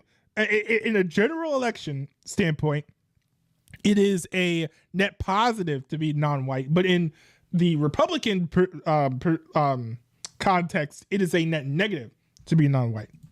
But other people won't criticize you. But let's just level at this. We're having some fun here. I stepped down from my seat, a CEO of a company, multi-billion-dollar company that I founded, led as CEO, built it from scratch, wasn't born into money, and had a choice to do what every other biotech CEO was doing in the wake of George Floyd. Chose not to do it. Did not issue a statement in favor of BLM. Because saving this country involves some measure of sacrifice. Yeah. So to somebody, I get this from white friends all the time, good-hearted people. It's like, I love that you can say it because I can't. My answer is bullshit. You're just a coward. Stand up and actually say it. Yep. Stand for your actual convictions, because if you can't stand for your convictions, you don't have any at all. But Right. the issue is no one else does say it. Right, we say it on this show, right? And then we take the arrows. Let me give you a very clear example. I come from Quebec. And the reason I say this... take the arrows. Don't cry about it. Like, that's No, part I'm of not crying about it. I'm saying as far as the Republican Party. Yeah. The Republican Party. Why aren't they Exactly. saying it? I am Yeah. giving you your answer. That is the answer. It's white Exactly. guilt. So- It's not so we need to no their longer be white coward. guilt. Hold on, let me finish here. This is Yeah. important. In Quebec, and this goes to Ann Coulter's point, the only people who feel they can't say it because they've been told they can't say it are WASPs in this country. Quebec, they created language laws. They had the language police to enforce it. And by the way, this was copied across the world. This was copied across the world. It said, oh, wow, we can do this because we want to preserve a culture, French, namely French-European culture, right, Acadian culture in Quebec. And they created these language laws, which, by the way, were discriminatory against English-speaking Canadians. No one has a problem with it anywhere else except in white United States of America because they've been told they can't. Now, I don't subscribe to that, but I will tell you this. My frustration is everyone in the Republican Party, save for you and maybe Donald Trump, it's a white guilt thing. They feel they can't say English because people say, do you mean white? And they go, no, no, no, no. And they're pussies. Yeah, absolutely. You want to know what the one nation is that's spoken in other countries? Lone language is spoken in India. It's English. Yeah. So why do we worry about that in the United States of America when actually that creates coherence in our nation? And so here's what I'll say is, no excuses for anybody anymore. If you have your own convictions, speak your mind in the open, actually start standing for it. Don't assume it's somebody else's responsibility, and don't make excuses for yourself for not doing it either. Now, I'm going to make 2 points here relating to ethnic pride and nationalism. Look, I think it's weird that every other ethnicity other than the white ethnicity can take pride in their ethnic heritage. But if white people or people of a WASP variety or whatever take just pride, not denigration of anybody else, but pride in their own ethnic heritage, sure, that's deemed racist. I think that's No. Ethnic pride is stupid. Ethnic pride is entirely stupid. It's like, man, I sure am glad that my skin ended up being the way it is. Like, that has nothing to do with you. You cannot attribute to yourself the successes of other people with your same ethnicity just by virtue of being birthed in the same lineage, right? It's though you don't have bragging rights for being a certain skin color. So to take pride in something that has almost nothing to do with you, right? Like as a human being has nothing to. I mean, I think it's kind of silly. I think it's kind of silly in my opinion. So, and of course, it's going to be very controversial to be like, even if you're not white, even if it just doesn't make sense to, use your skin color as part of your identity. But it's like, I don't know. There are a lot of black people who are in this country. They're not all the same. There are a lot of white people in this country who are like all not the same as well. And so since they're not a monolith, and being black or white or Indian or whatever is not indicative of the type of person that you are, I don't understand why you would use that as an identifier. You should use things as an identifier that have things to do with who you are as an individual and that actually describe you as a person. I'm a Christian. I would rather be identified by that. I like listening to hyperpop. I would rather be identified by that. I listen to Christian rap. I'd rather be identified by that. I like technology. I like playing video games. I'd rather be identified by things that like either are my beliefs or things that I do than things that I had no influence or control over, because that makes more sense. Like you might as well have pride over your astrological sign, right? That makes the same amount of sense as having pride over your ethnicity. It's weird, but I think it's insufficient to just stop there. I think what we're actually missing is, why doesn't everybody actually start taking pride in the American civic heritage, right? So this is the way I don't want to see us go. I think it's great. The reactionary point is to make an observation that's true. It's super bizarre and weird and hypocritical and illogical and inconsistent for every ethnicity except for one subset of ethnicities based on the shade of your tan, which if it's light, a shade of your tan, you can't actually take pride in your own ethnic heritage. Now, I think that's weird, and I think it's wrong. But then if we go the direction of just letting that reaction guide us and say, yeah, I want white pride, and somebody else says, I want black pride, right. Actually, we're missing the whole point, which is we should have a shared conviction in American pride, which is what we've lost. And so that's, I think, what I see in the Which is another thing, too, is that is, a belief system. You choose to participate in America, right? You choose to go along with the laws, follow the laws, and support America, say that America is a good thing. Like, it's fine to have American be your identity. Excuse me, because you could leave America if you wanted to, right? We're not like Cuba. You could leave if you want to. So is Cuba and Venezuela one of the countries that we're embargoed? I don't know. But like, you can leave America if you want to. So it makes sense to have that be a part of your identity because you are willingly here. Right? So that is different than, and that's a different type of nationalism too, than this like sort of like ethnic nationalism that people like to support. Now, I will say, I think even nationalism is dangerous because I think it unhealthily props up the government as a source of good and causes citizens to look up to the government in a way that they really shouldn't. But, it's certainly better than like ethnocentric nationalism, which is what some people are trying to prop up and support. Conservative movement right now, Stephen, is I think the left, say what you will about them, they will offer a coherent vision, right? There's oppressors and oppressed. They're good at offering a state of emergency, whether it's the end of COVID-19 or climate change. If you don't get it right by then, we're done. And we have fallen into the trap of just stopping. We need some of this to light the spark. It's a means to an end, as you said. But we fall into the trap of just making this as an end in ourselves to play whack-a-mole against the other side versus remembering what we're fighting for. And it's what's represented by that flag behind you and the flag behind me. Yes. And I think that conservative movement has grown lazy. And unless we learn from that, I worry we're going to have the red wave that never came in 2024, just like we did in 2022. And that's not up to the left. That's up to us. And I think that's something we haven't yet done. Yeah, I completely agree with when you talk about the reactionary right, to be clear, people who actually say we should only have white migrants. So to give you an example, I would take 20 Cuban migrants here who are actually fleeing, right, a persecutive government versus one Swedish socialist. But here, let me give you the issue here that I think a lot of people on the right are missing. I'll just start spouting off some titles here. The American History of White Supremacy, Patriarchy and the Establishment of Western Civilization. I've just named you Ivy League courses where we say pride in the American ideals, and every single major school and media outlet these kids are being bombarded with. That flag means white supremacy, guys. The Constitution, bunch of white guys, and so that's why people feel the need to say, hold on, it's not because it's white, but also they weren't bad because they were white. And they spend too much time on it. But the left says American ideals are bad because of white. That's what they say. And it's unfortunate. The left's narrative is garbage here on this. But I think that here, I'll just give you an example in closing. And this is why I'm bothering to relaunch this podcast. And I don't take up a project if I'm not serious about it. Is that it's like an analogy, but it's a related point where I'll hear about so many people on our side, right, preaching about the importance of teaching our kids history. And then when I talk to them, they actually don't know very much about our history, right? And we can talk about how we defend it like hell against the fact that Thomas Jefferson was a slaveholder. And he's my favorite president. And I love Thomas Jefferson. TJ is the man. But they don't even know that John Adams was an abolitionist. I mean that's fair. He's a Hindu, so like... It's like that jab there over the Jefferson Bible. Or that John Quincy Adams, his son, actually was the only U.S. president to go back to the U.S. Congress after serving as U.S. president for the cause of fighting for abolition, violated the gag rule by saying the word slavery, uses his own trial to actually make the case against the gag rule, gets it abolished, or that Abraham Lincoln was the person who actually carried him out of the Congress floor when he died, getting a stroke in the middle of a speech on the Congress floor. These are great stories of American history.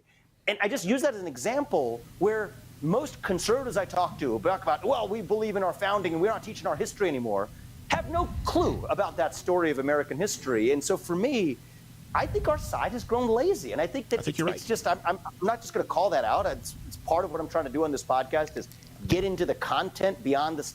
If you want standard conservative talking points, there's a lot of place to go. And like, I just get sick of saying what other people are saying. But if you want to cover ground that other people haven't covered, that's why I launched this thing. The first one with Ann Coulter we put out yesterday in Apple, Spotify, whatever it is. I'd encourage people to listen. I'm not in this as a business. It's not my principal objective. If I want to make money, there's other ways to do it. But I do think we need to elevate the quality of conversation in this country, and particularly on the right. No, I think so anyway, I love coming on with you because we get to do that. It's one of these rare spaces, and you keep doing what you're doing. And, I'll come back soon. Absolutely. And, of course, John Hancock was not an adult film star. Most Americans need to learn that. We appreciate Vivek. Thank you, brother. I appreciate that you have the testicular fortitude to say these things and the ability to articulate it well. I think you've moved a lot of people towards your position. We appreciate it, brother. Be well. Thank you, man. Take care. All right. Nice. That was a good interview. I actually agreed with Stephen Crowder more on there than I thought I would, because I left him because I thought it was kind of radical, and there were some things he still said that I disagreed with, but it was actually a pretty reasonable discussion. I don't think it was a debate as heated as the title insinuated. That was a little bit of clickbait, but Vivek Ramaswamy is a great dude, and I hope that he ends up running for president again, because I think he deserves that seat at some point. There was one more video that I was going to react to. I think I'm probably going to skip it. I am going to pause it to consult with my friends and family regarding which games they would like to play. Also, I'm going to clean up this chair because this is no good. So I'm going to clean this up, and I will be right back.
Alrighty, so after scouring the entire house and not finding my younger brother anywhere, I am deciding I'm going to be hopping onto Halo.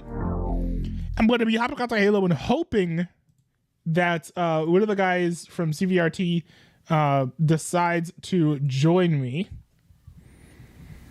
So without further ado, I'm going to go ahead and hop into the VC for that.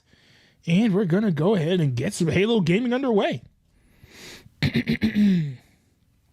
Oh, hold on, forgot. Let me turn on my webcam there.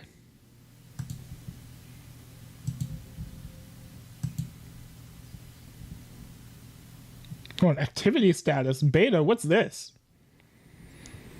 You can have an activity status in. I know you can have an activity status in Discord.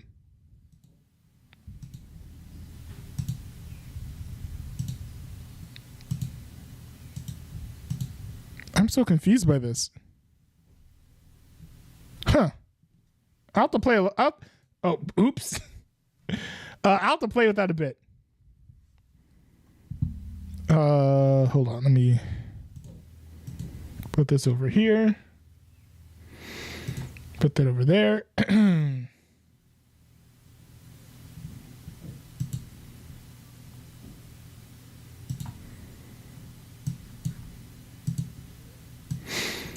All right, there we go.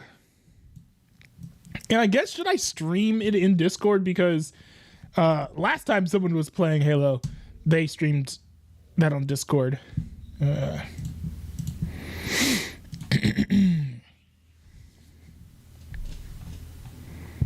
I don't know if that'll affect my performance, though. I really need to hold on. Let me do this, so I can show you guys the predicament that I'm in with my my shock mount.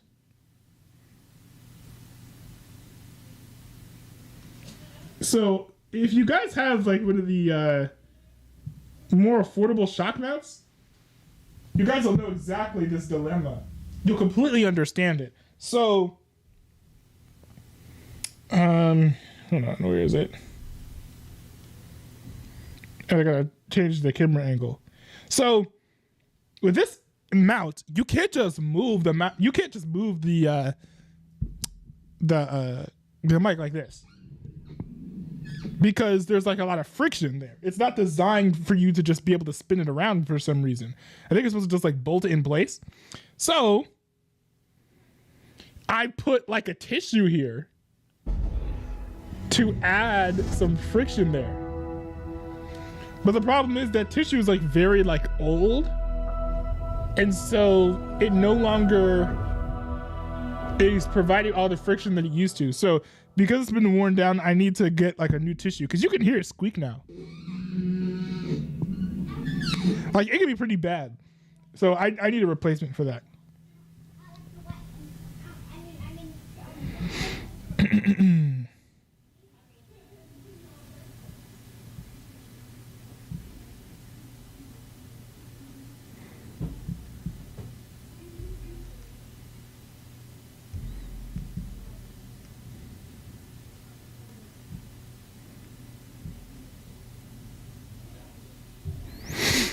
Oh, hold on. We're back. Oh, by the way, I need to do the streaming thing. Hold on. Let me do that.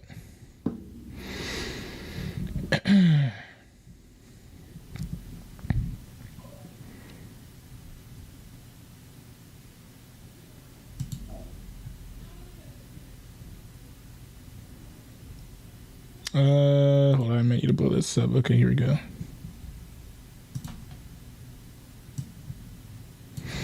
There we go. Well, now I'm streaming in Discord. This is the first time I've ever streamed in Discord while streaming on YouTube.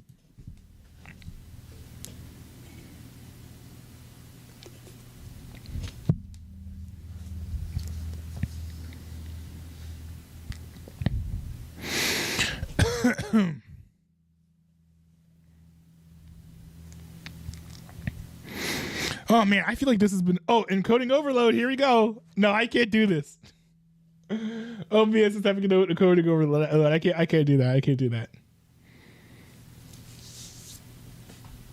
Okay, looks like we're no longer overloaded. That's good. I mean, I have noticed though that sometimes when I stream Halo, there's an encoding overload, and that used to never happen. So maybe I'll need to take a look at the video settings if that happens again.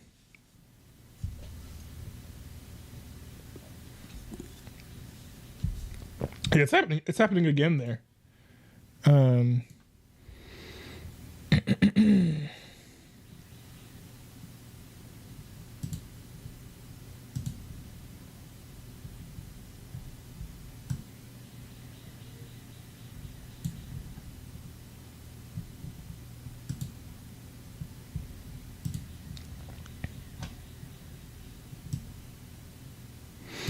Okay, hold on. Let me try this.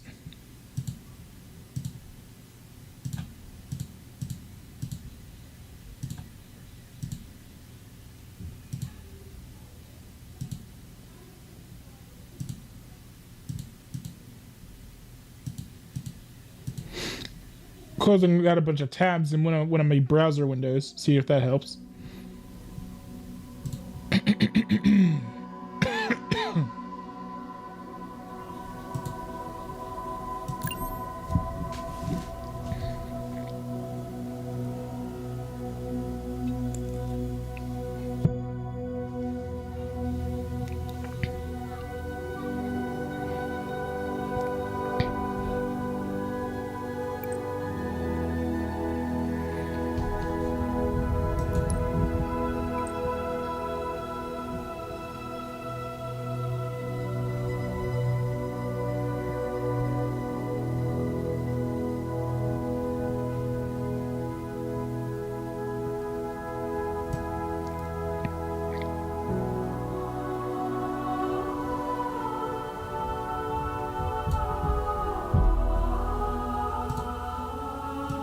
Well, let me set this to low.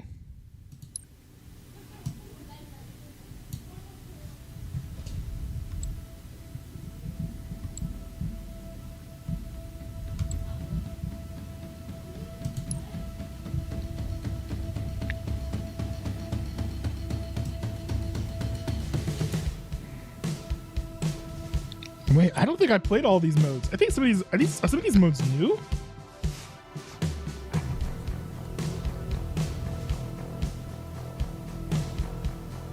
Rumble Pit. I've never heard of this.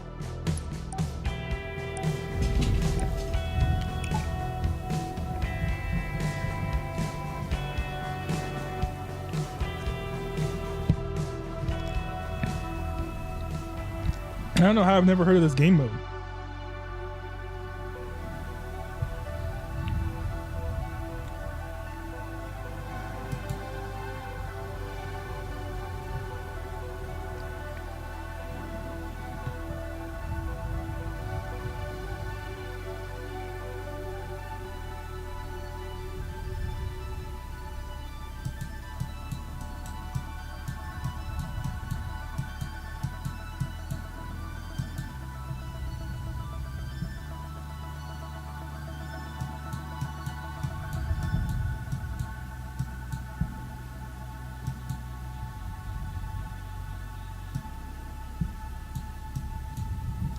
Man, still searching. So the estimate wait was like 47 seconds. I might would have canceled this search. This matchmaking is taking too long for me.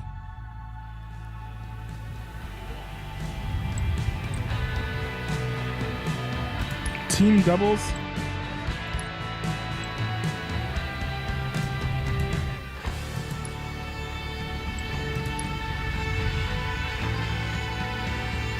So if I ranking the hill, it's like a 6-second wait time. That's better. That's more palatable to me.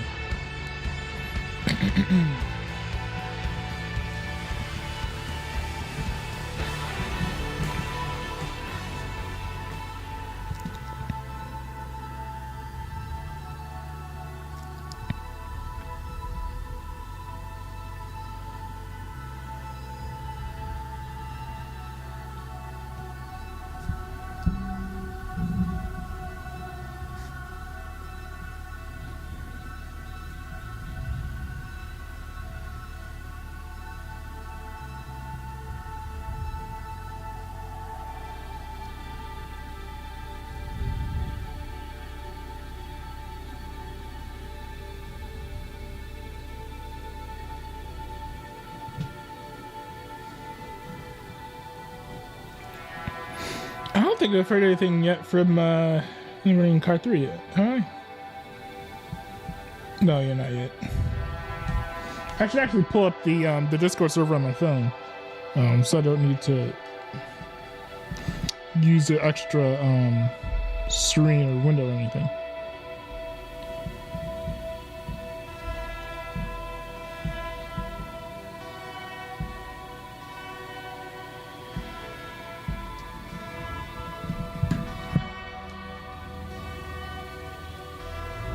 Firefight.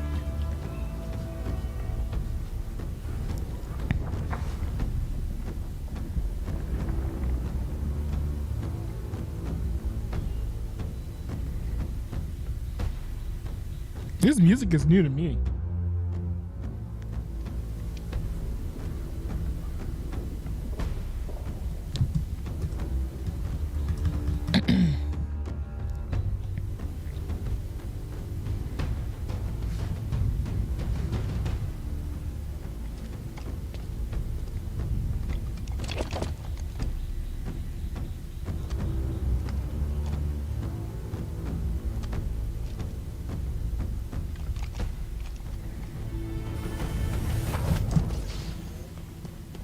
And hold the hill.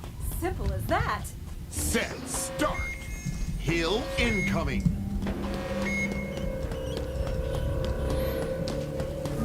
Oh yeah, this is Hill ready. this is definitely on low graphics. Power weapons incoming. Enemy team took the hill.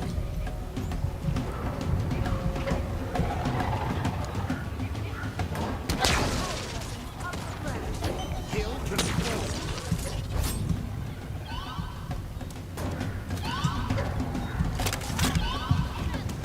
Reinforcements.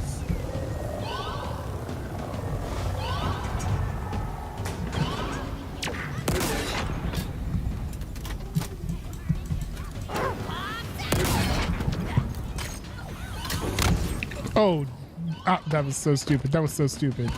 That was so stupid. I can't believe I did that. But there's also no way that for how little I've done, I'm in second place on our team. That's also absurd.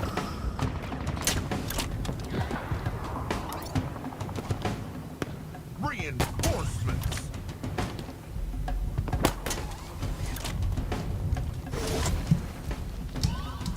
New equipment ready for pickup.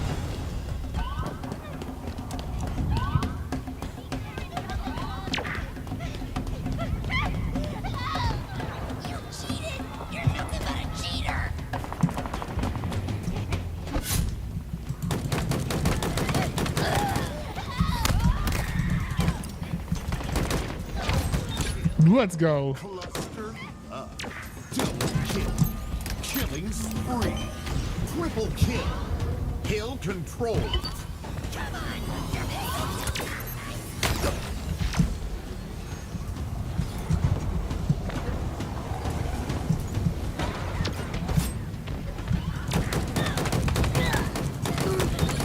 Nice, nice. There we go. Bring him up, bring him up. Triple kill. Reinforcements. Cluster up. Double kill.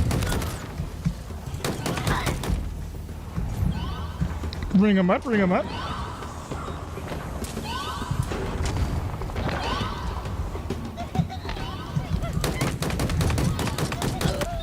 Running right. Look, I'm not gonna say that to choose that competition, but well done. Triple kill. Yo, that was fun. That was fun. Your team about to score.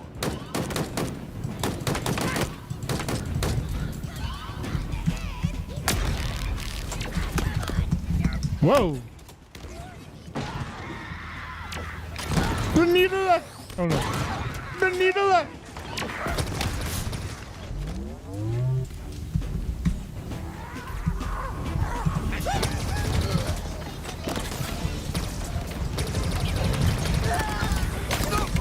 Oh man. Enemy team took the Dude, that guy got in the way when I was trying to throw a grenade. I hope it didn't like stick on him. But he literally moved to the side right in front of me. Many such cases, unfortunately. 5 enemies remaining.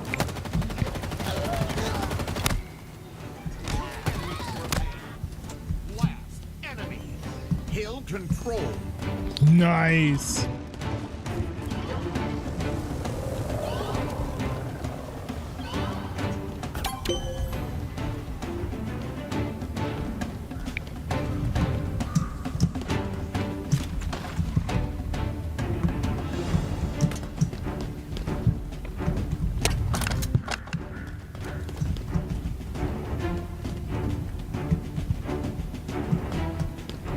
All right, what are we doing here? What are we doing?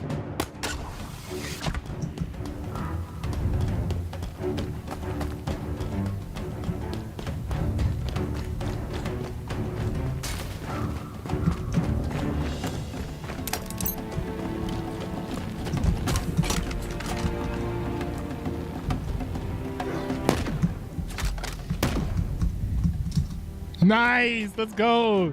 Gravity hammers for the win. But where's the base? For real though.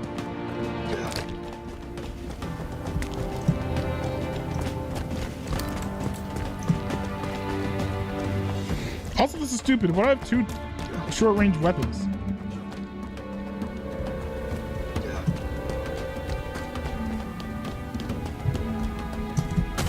Ah, the VK. I love the VK.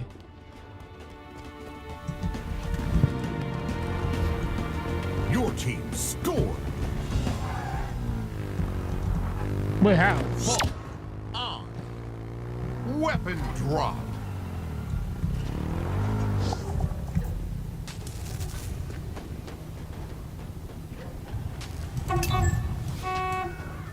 Power weapon inbound. Set start. Hill incoming. Power weapon available.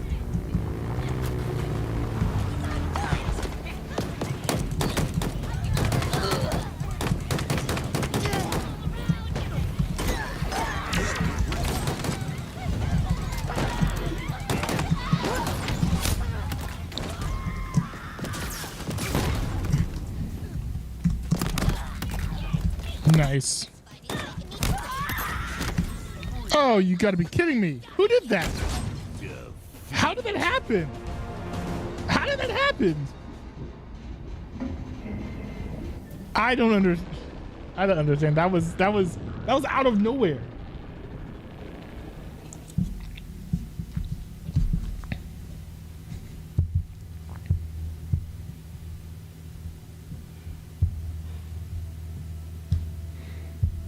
That was insane.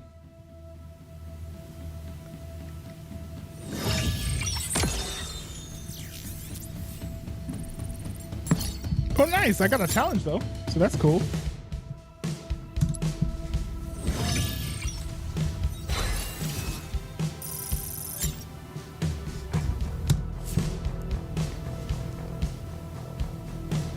I mean, I'm down to play that mode again.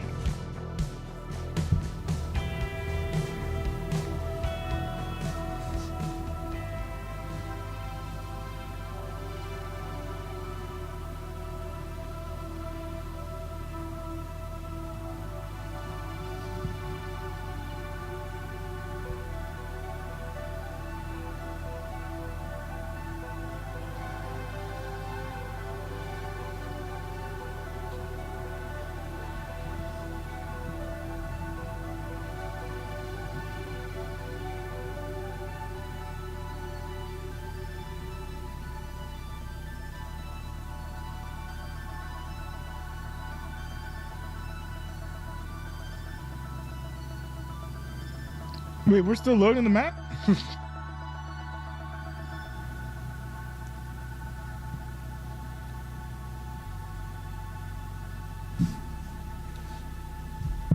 Oh, hold on, wait a second. What's this? YouTube is not receiving enough video to maintain smooth streaming. What happened? Oh, I guess people started watching the stream is what happened. That's funny. That's funny.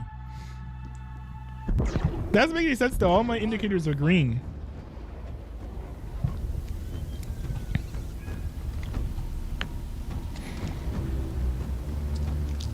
I kind of hate how blocky everything looks now that I turn the graphics down to low, but at least I'm not having any performance issues. But to be fair, I don't think I've ever had anyone complain to me about my performance issues, so. Set, start. Heal incoming. Oh, wow, okay. Okay. Hill ready. Enemy team took. Bro, why do I feel like all of a sudden I'm playing this on hard? What is this? What is this?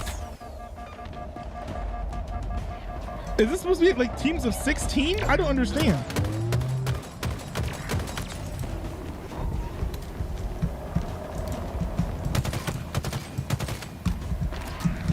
Okay, hold on. Hill control. That was crazy. We had like 3 or 4 groups of enemies all swarming this area. Reinforcements. There's no reason why we should have had that many enemies. That was absurd. Killing spree. Double kill.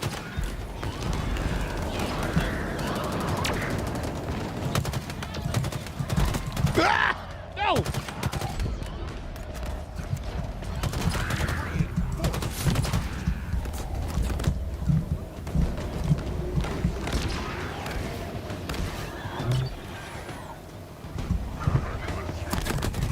Oh no, oh no.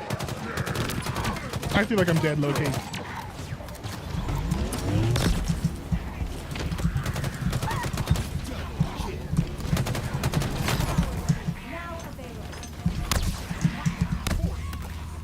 Oh my goodness, oh my goodness. What happened? Huh? What happened to my game?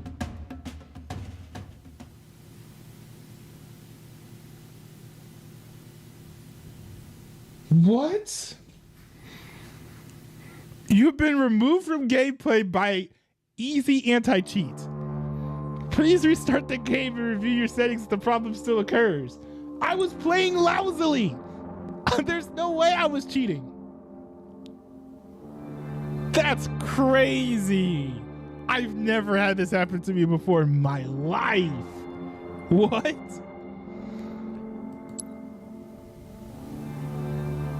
Never before in my life has this happened.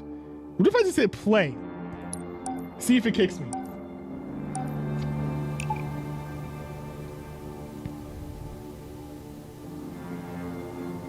Bro, why doesn't anti-cheat just get the cheaters? Why is it getting me as well?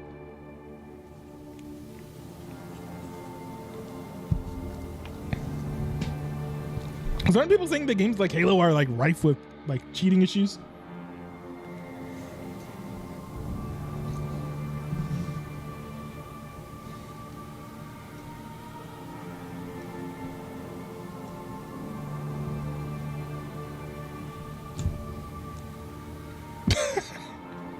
That's the craziest thing I think it's ever happened to me in a gaming stream.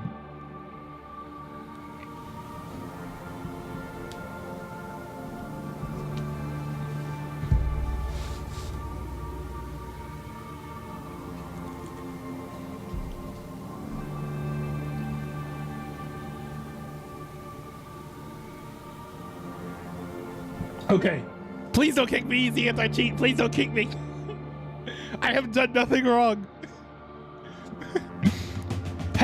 Please have mercy on this poor non-cheater. To be fair though, that was kind of a crazy round. We had like 5 or 6 people. Maybe someone else on the team was cheating, but that wouldn't kick everyone else, would it? I don't know how the anti-cheat stuff works. Seize the hill and kill everyone. That would be absurd if it just ended the game because someone else was cheating though. Hill incoming. Captain Commando.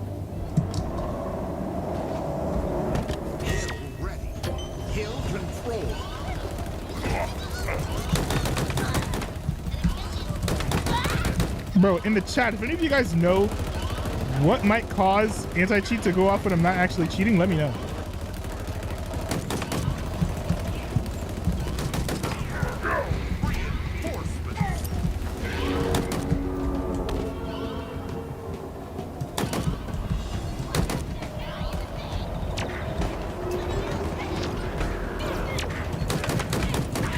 There they go, there they are, okay. I was wondering where they went.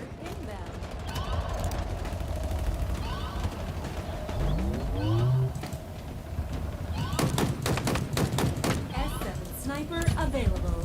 Hit. Guardian. I mean, we are at a disadvantage, I think, because they have the high ground. It's over.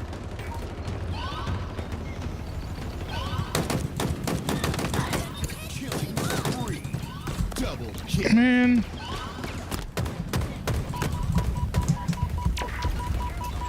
Reinforcements.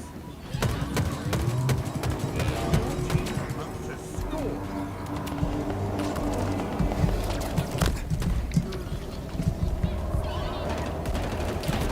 Hit. Guardian.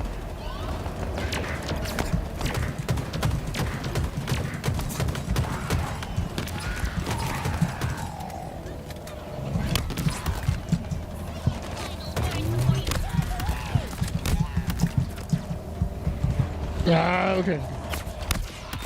Nice. Okay. Why is no one helping me over here?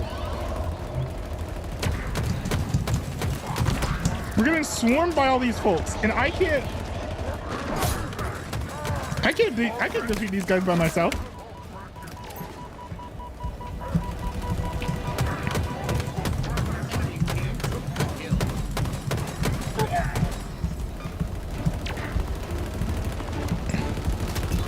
I think I'm out of web.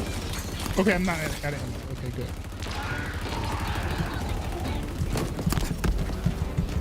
Five enemies remaining.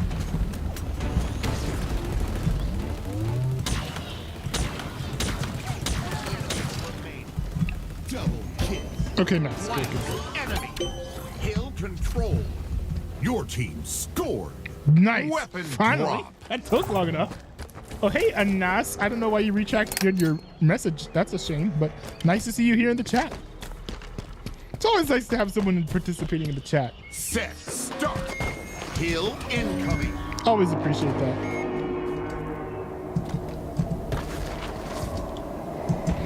But it's also really nice to get back into playing Halo, because it's been like way too long since I last played it. Whoa!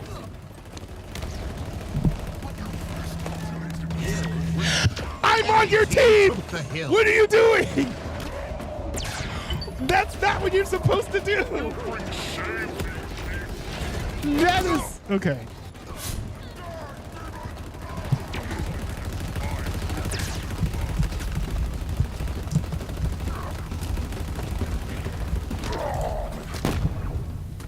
Hill control.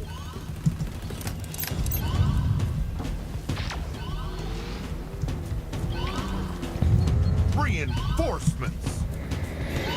Let's see. Feel like I should retake that high area.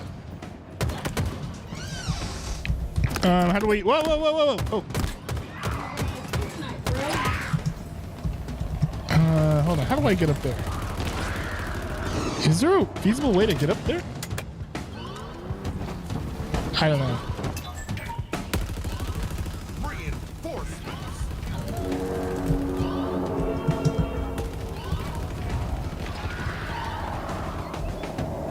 How would one even get all the way up there? Oh, maybe you would have like a flying device or something. It's like a plane or ship. Triple kill. Reinforcements. Wow, I can't believe the eyes. Your team about to score.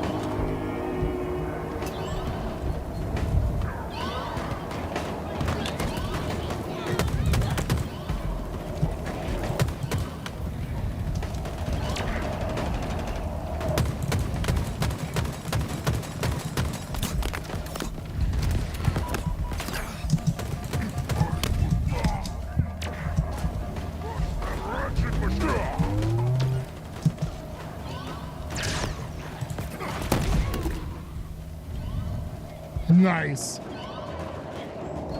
I know it's a little vainglorious for me to say that about my own kill, but it's deserved, okay?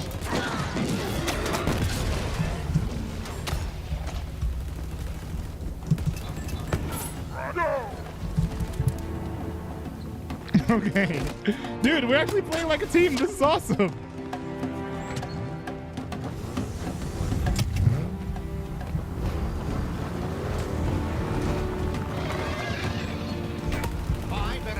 Remaining. 2 enemies remain. Last enemy. Your team scored. Weapon Nice. drop. Let's go. Let's go, team. That's how we do.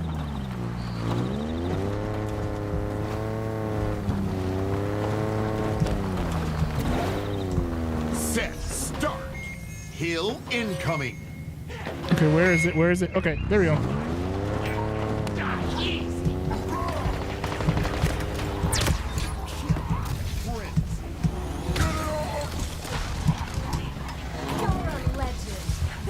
Ah!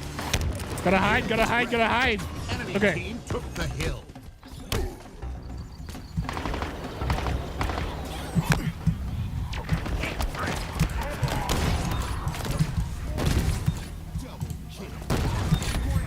Oh, man. Man, that was fun, though, getting all those kills at once with the gravity hammer. Those types of plays are what the gravity hammer was designed for. Control. Plasma grenades obtained. Nice. Reinforcements. Perfect.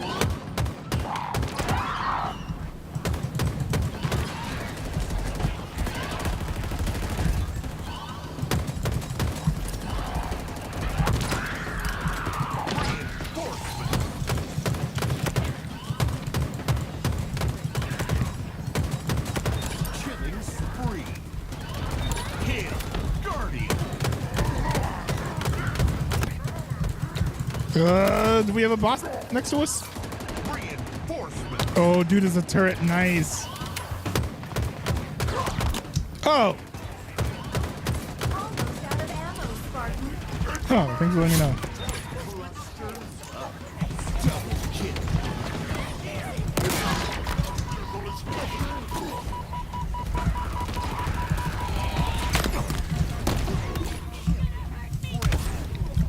Reinforcements. That little guy killed me?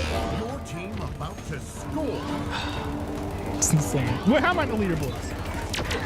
Okay, not all of them are usually play. But we're getting ranked. This is pretty bad. Oh, I'm subbing and coding overloading issues. I gotta look behind the scenes and figure out what's causing that. Because these are low settings, so it can't be the game. Remaining. 2 enemies remaining. Enemy.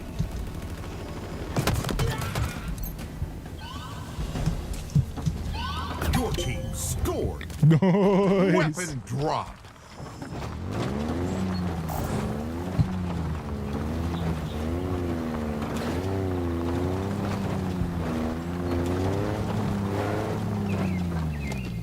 Set start. Hill incoming.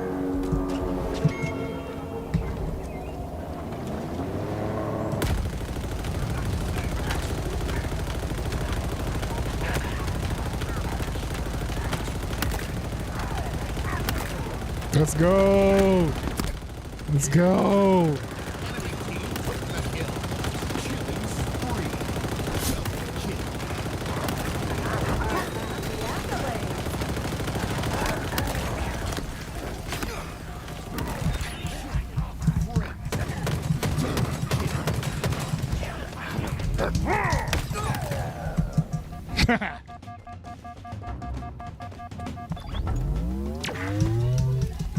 Contested by who? Hill I'm control. about to say.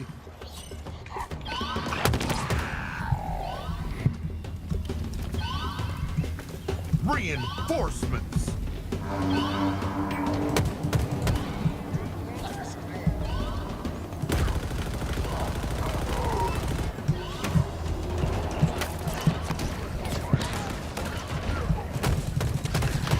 Now this is actually very stupid because I cornered myself.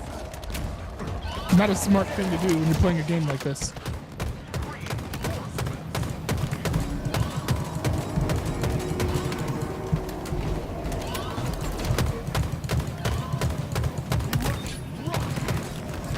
Ah, I feel like I gotta move. I don't know who has my number, but...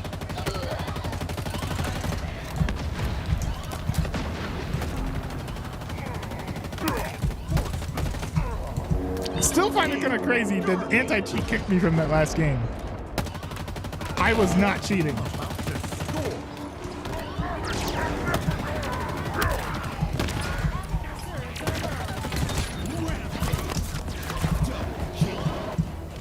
Okay, I need another gun.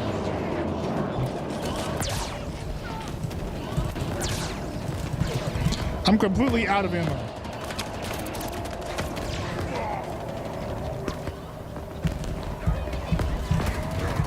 Okay, this works.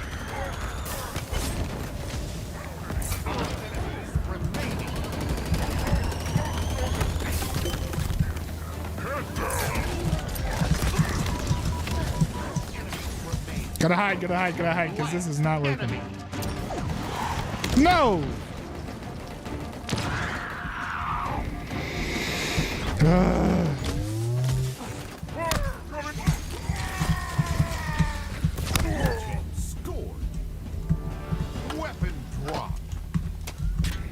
Yo, this is an RPG?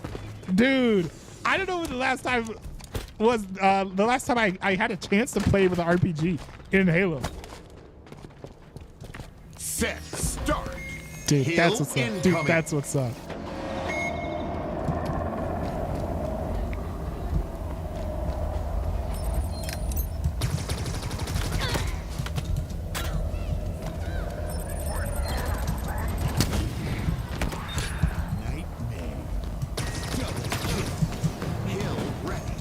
Enemy team took the hill.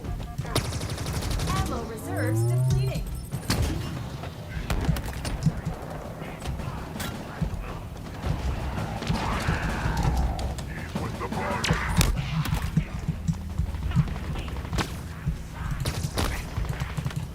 Already out of ammo? That is insane.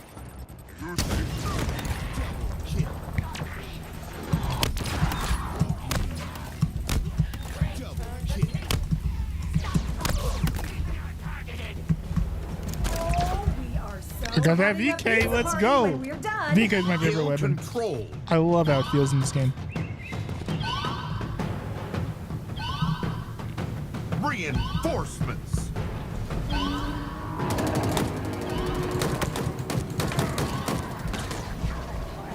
Yeah, I'll let them get it. They have that section covered.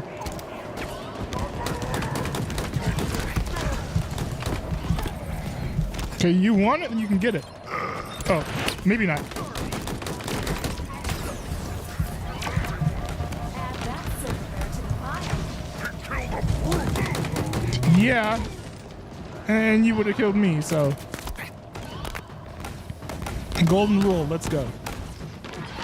Reinforcements.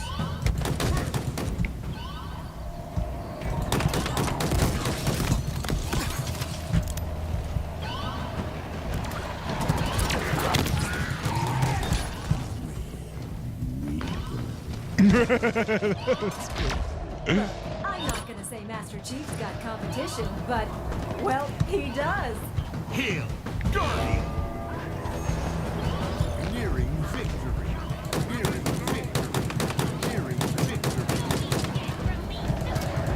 I mean, it's cool that we're nearing victory.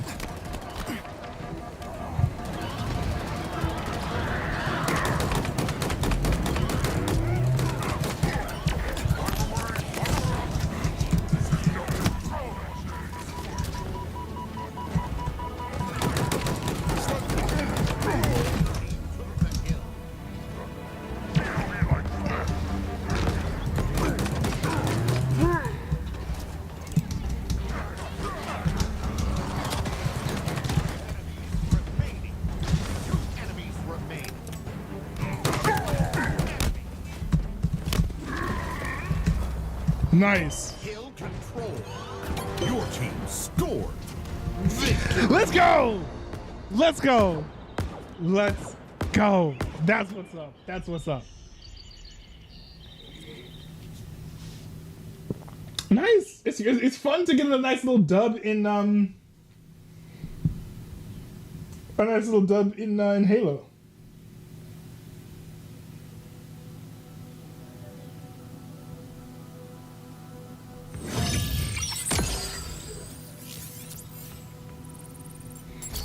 All right, let's see. Very cool. I got a couple other challenges.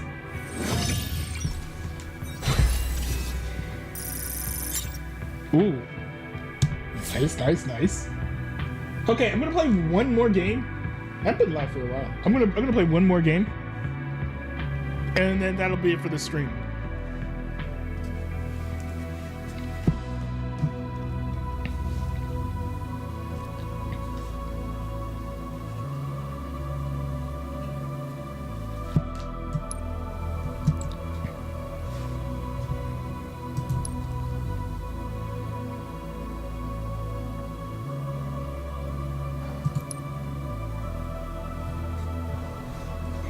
I was actually like last on my team. That was interesting.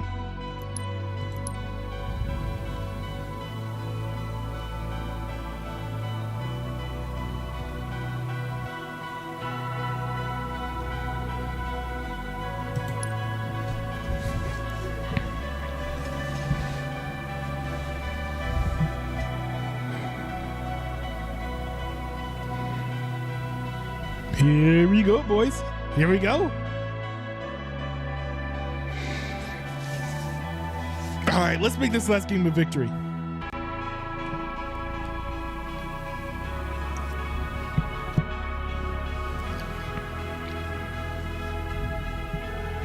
This music is goated, by the way. I love this music.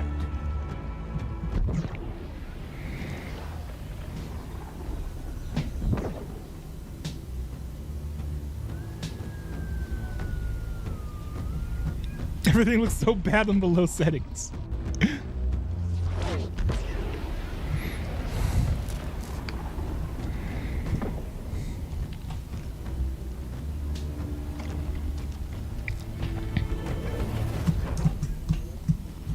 Seize the hill and kill everyone that tries to take it from us. Set. Start.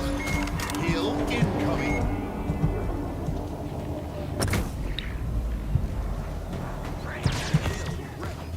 Hill control. Nice.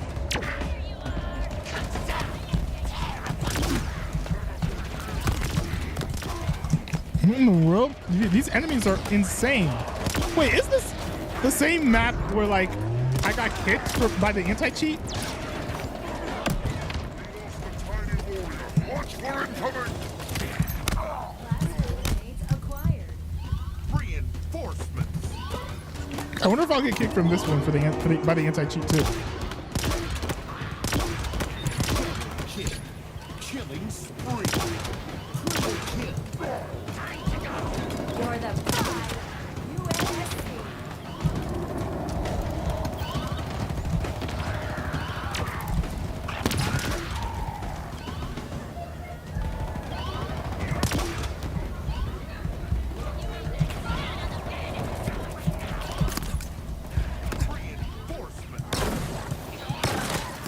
Don't dance quite yet, my friend.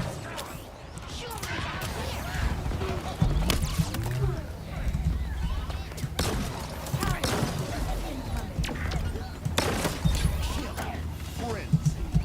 Heal. Reinforcements. Power weapons upgrade. Your team about to score. Oh man. Shoot.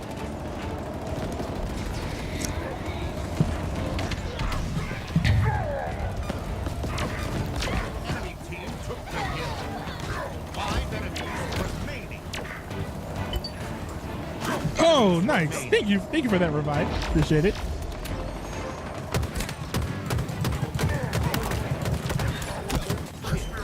Hill control. You are finished.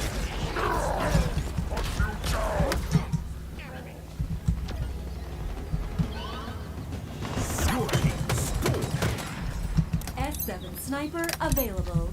Weapon drop. I'll take the energy sword. Ooh. I know, right? Set. Start. Hill incoming. Attack! So close!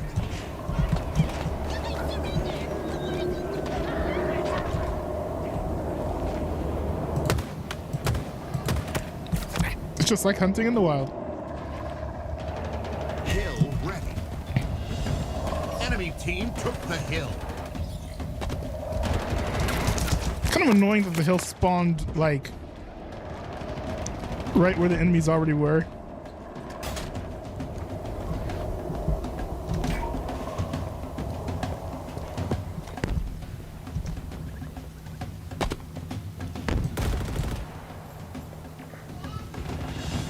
Hill control.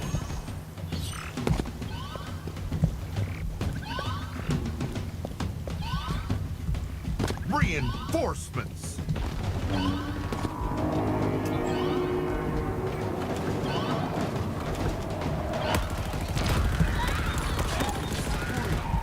Double kill.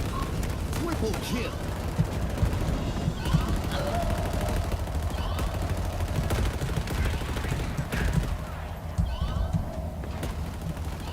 Reinforcements.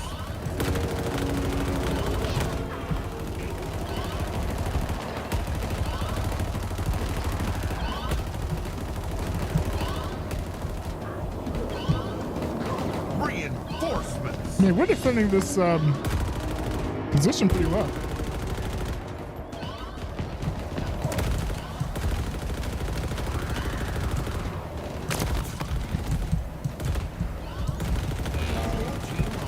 Oh man.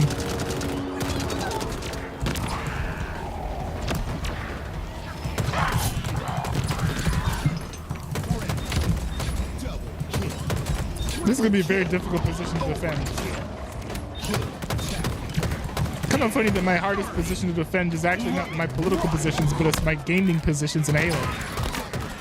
But to be fair, I love playing shooting games even though I suck at them, so all my positions are by proxy difficult to support because I'm just not good at supporting my own positions in a video game.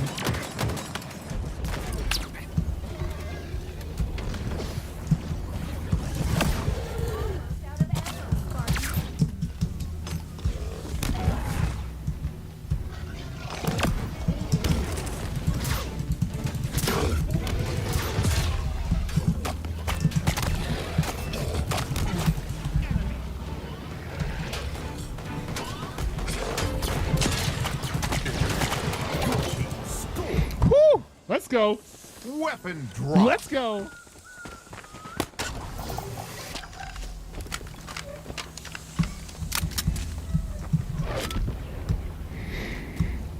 It was funny one time I was playing with the CVRT people and they were like, Start. Hill I incoming. didn't know that I was like, the energy sword, I didn't know that you could run out of like ammo for that. What's the ammo for an energy sword? They said energy. Spike grenade acquired.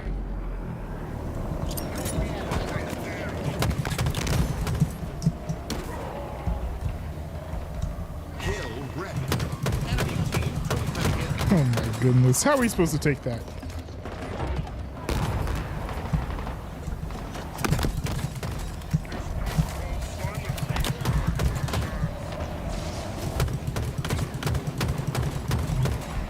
Dude, that is not going to be easy.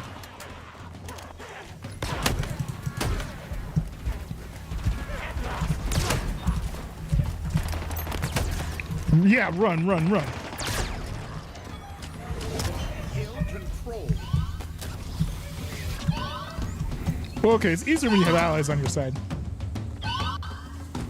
Reinforcements.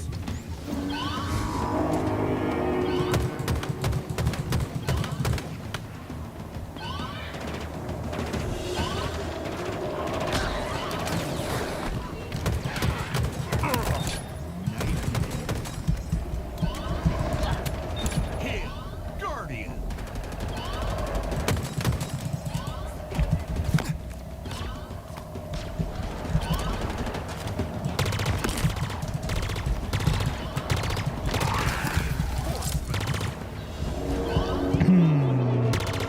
I'm not giving any of these weapons. I just wish I could get another VK. Double kill.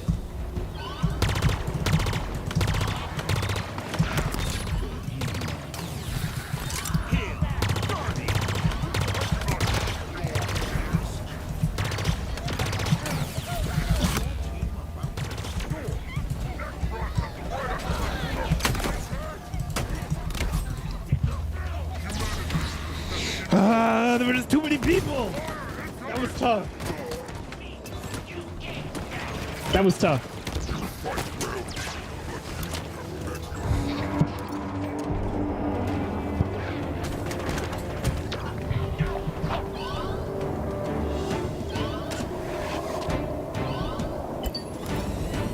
I appreciate that, Delta.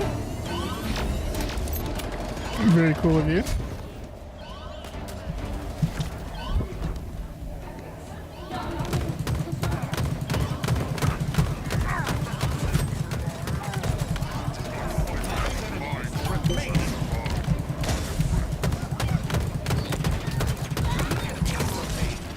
Double kill. Enemy. Your team scored. Nice. Power weapons Let's go. now available. Weapon drop. Weapon drop. Plasma grenades acquired.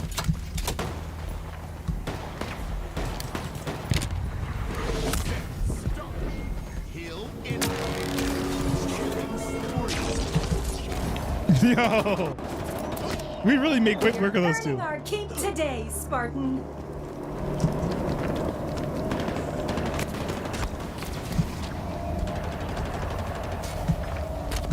Hill ready. Enemy team took the hill.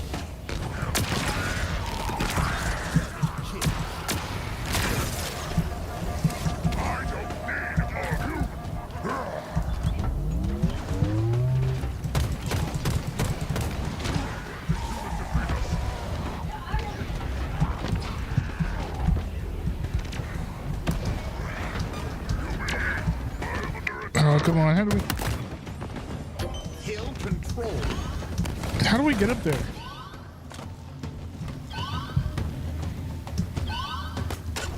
Reinforcement. Oh, the stairs. I see.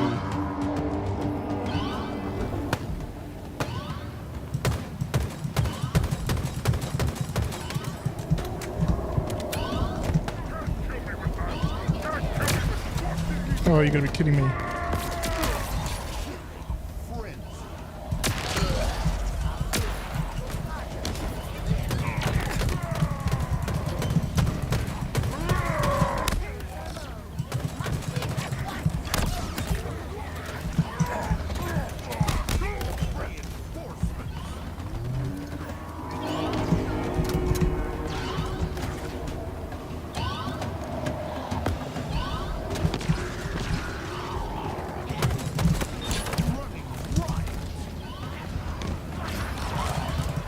Oh, come on. Your team about to score.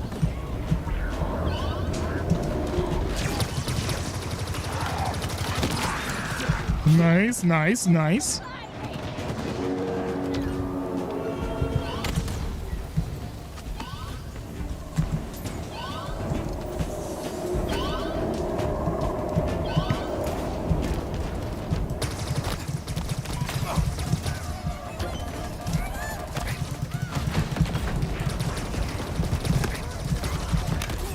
Oh, that was to be expected. Because we got enemies like I don't take more energy at this point. 5 enemies remaining.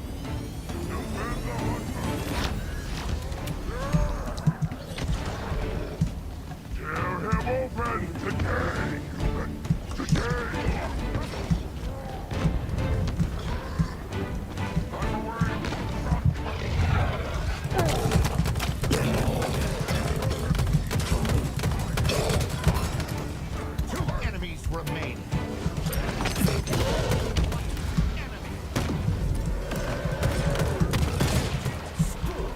Nice. S7 sniper available.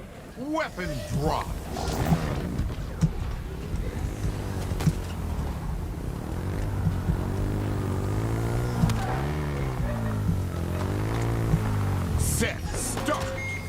Kill incoming.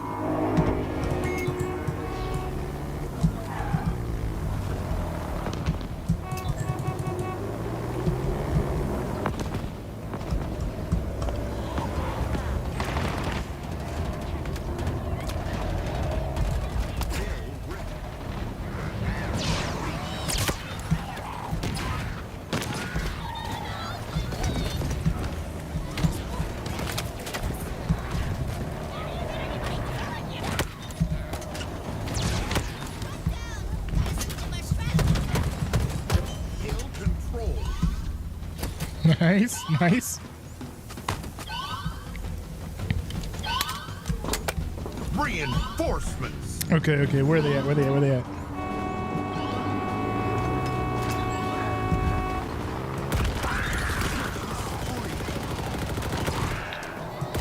Woohoo! Racking up the accolades.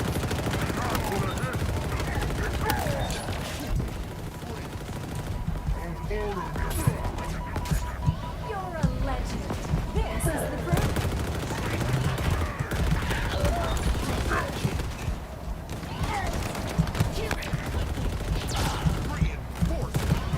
Booyah!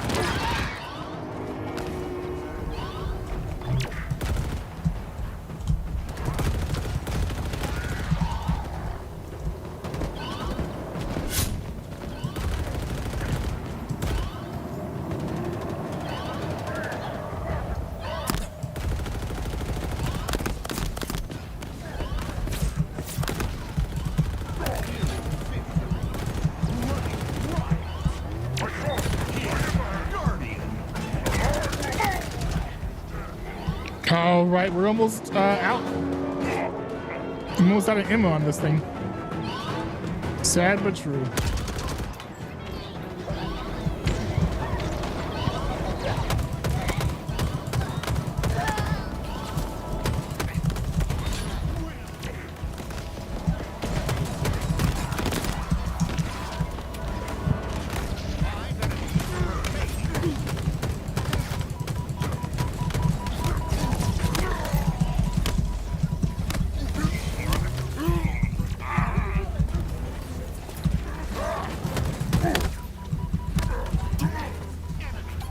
Your team scored victory. Oh man, I can't play with a red energy sword. Man, shoot, that sucks. Annoying.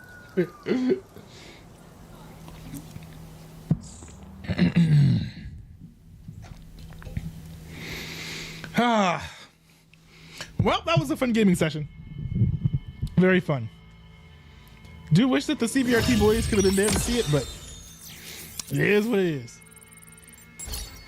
3 challenges in 1 game. I don't think I've ever done that before. But we had a good team, though. I don't deserve all the accolades. This is probably the best team I've been on.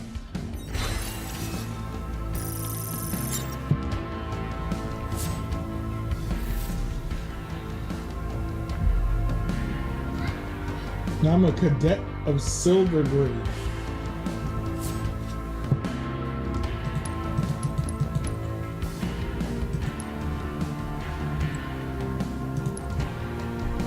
No, second in the scoreboard, okay. Not bad, not bad, not bad. Whew. But it's time for me to wrap things up, close things out. Yeah, let me pull this up right here. All right, I do want to thank every single person who decided to come in and tune into the stream. I did see that a few people tuned into the stream today. So I do appreciate you guys popping in. I am trying to stream more frequently.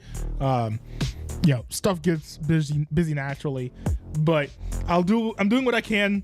I am really stacking up these streams with content too. So I am gonna have no problems finding content for the 9newbie Highlights channel. By the way, if you want to stay up to date with all the content I've been doing, the 2 easiest things to do would be to subscribe to the 9newbie Highlights channel, because I upload there 3 times a week. So there's always going to be new content for you guys available there. But also join the Discord, because I ask questions about like, hey, where would you guys like to see the future of my content go, like moving forward? Here's some things I'm thinking about doing. If you guys want to like do debates on my stream, like I think I have an open invitation for someone to do a debate about I think whether or not like legalizing TikTok is a good idea or not, or like criminalizing TikTok is a good idea or not in the United States. Stuff like that. I'm gonna like invite people onto the stream and have like debates and stuff on. I would love to do that. I just need worthy opponents. So yeah. So if you want to participate in anything like that, or if you want like to share input on the streams, or if you just want to stay up to date on everything that I'm doing, join the Discord. Link in the description below. It's dscrd.ntwb. dscrd.ntwb.cc. It's the place you want to be if you want to chat with me. And yeah, there's the Not a Newbie Highlights channel where I upload stuff 3 days a week. I mean, there's the Not a Newbie Streams channel, which I'm live on right now if you want to catch me live. There's Not a Newbie Gaming, where I used to upload gaming segments. I need to get back to doing that because I have a ton of gaming segments that need to go up. But yeah. So anyways, thanks y'all for tuning in. I will see you guys later. Yeah. Peace out, y'all.